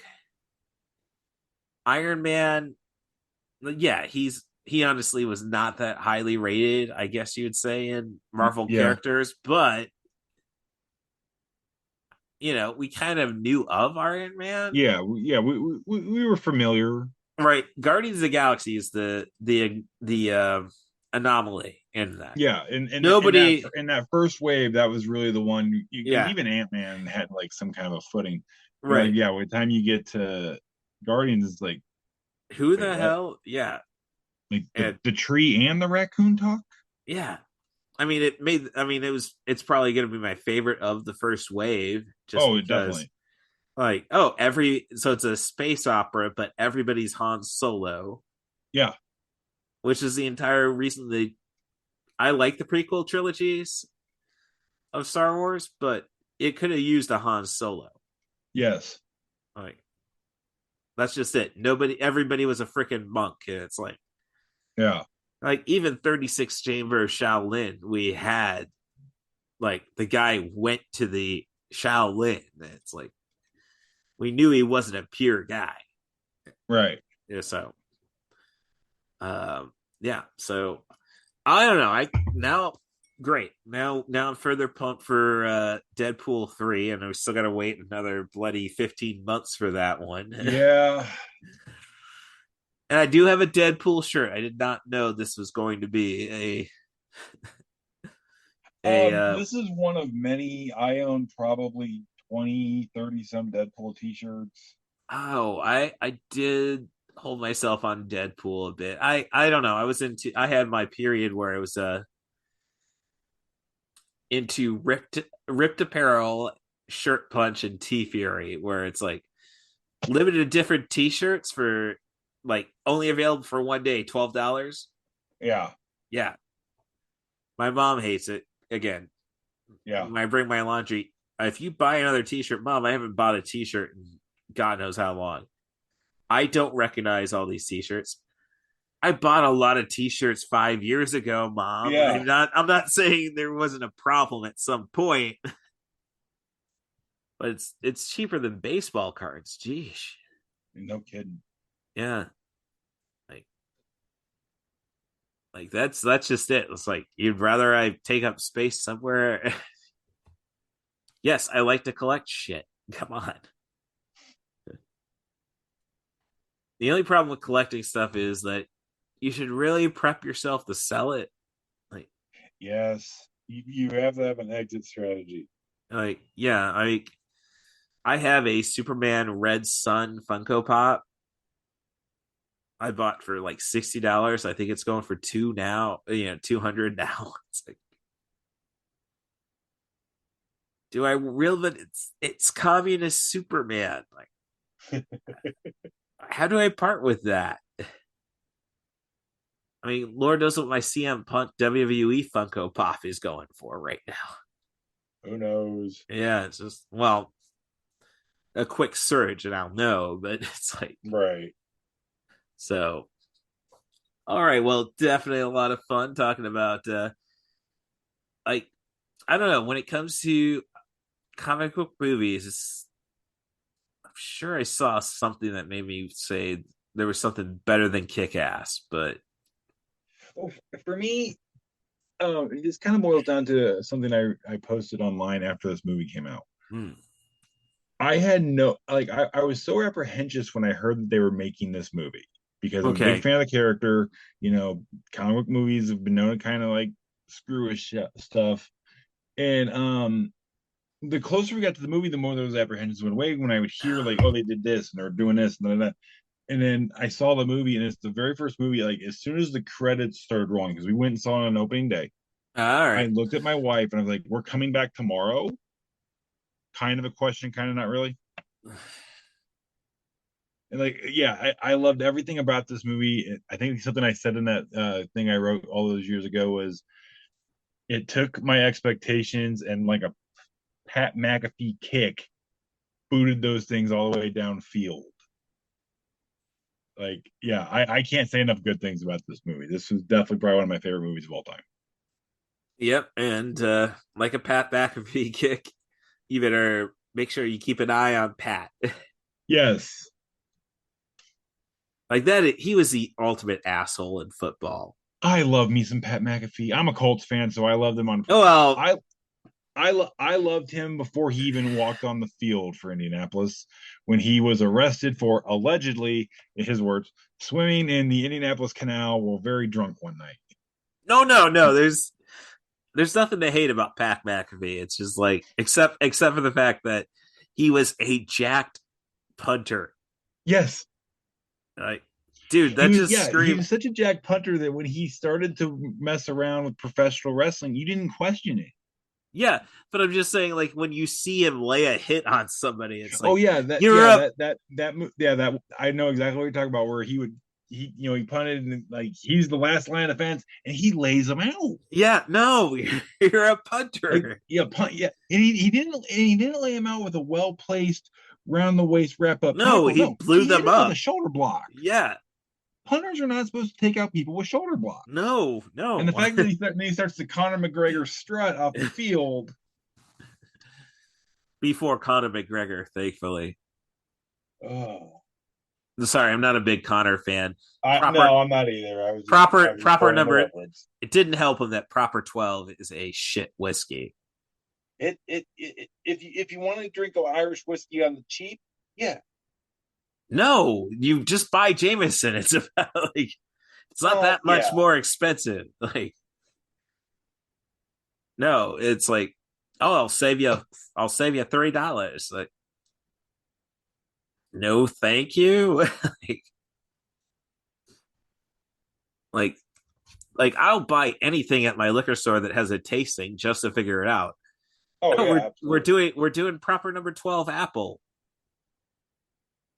Nah. No, nah. Is that a real thing? Yes, it is. Oh, no, I'm not down. No. I'm not a huge fan of when they start throwing flavors in the Irish whiskey like that. Jameson. No. Flavors are strictly an American thing. Yeah.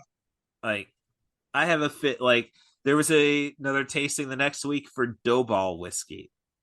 Okay. Which is cookie dough flavored whiskey. I was saying that's that cookie dough stuff. Yeah. No, I'm curious. Yeah, I like Screwball peanut butter whiskey. I like the Jack Daniel's honey and the Crown Royal apple, and right. It works for those. Yeah, it doesn't work with Irish. No, Irish whiskey is Irish whiskey. Yeah, I mean, and I'm a Scotch guy anyhow, but it's like. It's just I'm a bourbon man, so that's as is everybody in Central Line. That's the thing I got to learn at this job. It's like no, I have not been drinking my Redemption. I picked that up for the last time we were supposed to podcast. And yes, Redemption pre-prohibition bourbon. Yes, 103 proof, and it's like. And now it's off the shelf, and it's like, oh shoot! Now I got something I have to hold on to and not drink. Exactly. Geez. Yeah, I don't know. Maybe I wasn't cut out for that. I'm just like, but with vodka, does it taste like anything? No. Well, that's where I go to with the vodka. Like there'll be so many times like, oh, I want to drink this whiskey. I don't really have a mixer. I don't want to do it straight. Like, vodka, you don't have that problem. No, you have exactly. Any other type of liquid in the house, you have a mixer for vodka. Yeah, water is fine if it's a good vodka. Water, tea, milk, juice. Yeah, you gotta do it. Well, I don't know. There's some things like that rum serves better for, but sure. But again, it's like. Yeah, no. So, but no, I'm not getting paid. Like, honestly, I was listening to the Art of Wrestling podcast. Sure. Cabana did a live show, and then he's like, live show concludes, he does his plugs and events, and then like ads play, and then he comes back on. Oh, you're still here? Well, yeah, I'm of course trying to get all the ads I can into this show. It's respect. If he only did a podcast every week, I'd pay for the Patreon. It's like Exactly. I would not have Spotify if it wasn't for the same Obama podcast commercials constantly. They would have, if they had a variety of commercials, they'd been screwed because it's like, oh, that's interesting product. Okay, I suppose. No, I don't need to hear Michelle every 3 songs saying, listen to your podcast. Thanks, Obama. Like, I'll pay the $10. I don't want to hear you again. So, all right. Well, I think we've done enough yakking and joking about. It's 5 p.m. So we're just under 2 hours. So we have, of course, Couchman Bakes on Twitter for Andrew's social media. Primarily, though, the TikTok star. Yes. So, is that still at Couchman Bakes on TikTok? Or yes? Okay, because I know you had the class squad. Yeah, I changed. I went under one umbrella. I am the Couchman all over the place. The Couchman Bakes. Right. Oh yeah. No, I'm trying to fix everything now with Cat Bus Russ. It's like you have a lot more blanket area to cover than I do. Yeah, you're right. So, I mean, now it's like trying to fix it. It's like, oh shoot, I really got to kill the Podbean feed altogether. It's like, I think people will come regardless where I'm at, but and ladies in general. But I digress. Yeah, there you go. Right. So, so you can follow the podcast at Cat Bus Russ. You can find out what the next episode might be by following me on Letterboxd, username CM Darth, the one I could not get over. Shoot, I really should have leaned, like, I did not have I quickly did a Star Wars gimmick wrestling wise because I had broken my right hand. Right wrist, and then I started wearing a wrist brace over it, and then watched Jedi one night. It's like, just put the glove underneath that. Seth Rollins stole it from me. I'll stand by that. Hey, we're in the same camp, so I've heard things about him. I've heard. Hey, he's an odd guy, but he's not a bad guy. That's basically what I keep hearing. Yeah, he's still a kid in a lot of ways. Come at me, Seth.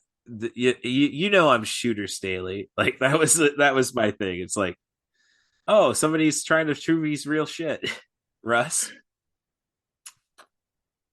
Otherwise, if you want to be on the show, send an email to russthebus07@gmail.com. That's RUSSTHEBUS07@gmail.com. Offer me a movie, a film, a director, an actor. Just try to focus on sub 100-minute material. The only thing I have not cracked is Milos Forman of One Flew Over the Cuckoo's Nest, Man on the Moon fame. Yeah. But I will well, now I already did the Jim Carrey episode, so it's like, missed that window. Like, oh, we'll talk about Jim Carrey's smaller movies. And, oh, you wanted to talk about Man on the Moon, which I was not that big on Man on the Moon, but I appreciate it for what it was. Yes, you're right. No, if you want Milos Forman, you go to The People versus Larry Flint. Yeah, that was an interesting movie. Yeah. Well, thank you. So obviously rate and subscribe on your favorite podcast apps. Spotify's doing a lot to help this, so take the hint there. Insinuation was the word, folks. Thank you. I hate it when I'm an English major and it's like can't think of it. Not the automatic thesaurus. So, all right. As I say, state what you want to state in the review, just the 5 stars. Like, basically, give somebody 5 stars and tell them all the shit you hate about the show. And that will probably encourage them to, like, oh, well, this guy wants the help. He gave me the 5 stars, gave me some ideas.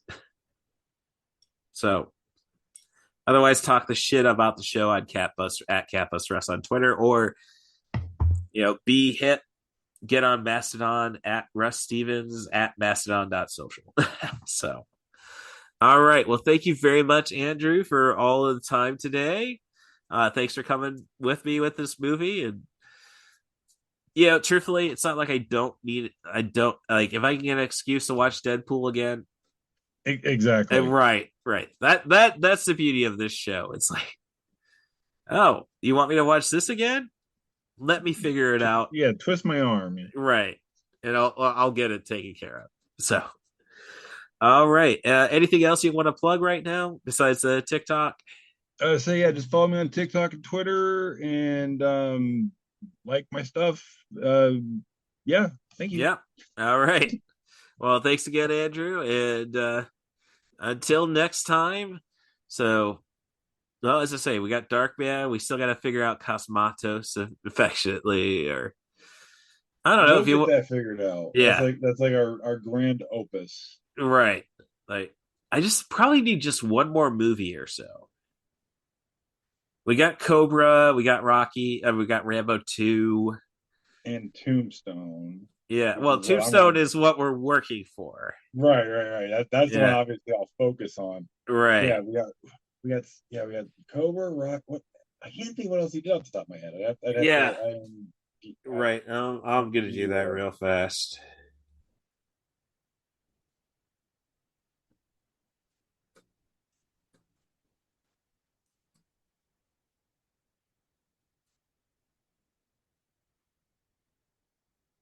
All right, come on.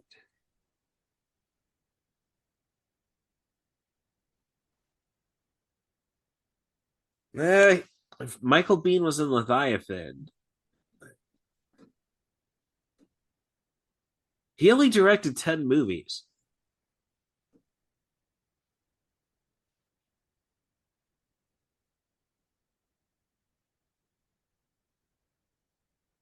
Come on.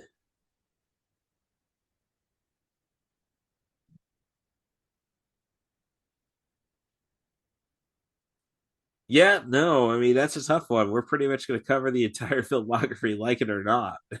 Wow.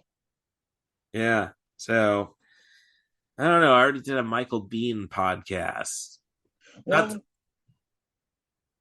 Val Kilmer. When we did the Big Trouble episode, we covered a lot of the John Carpenter. So I mean, and of course you got Kurt Russell there too. So it's like, yeah.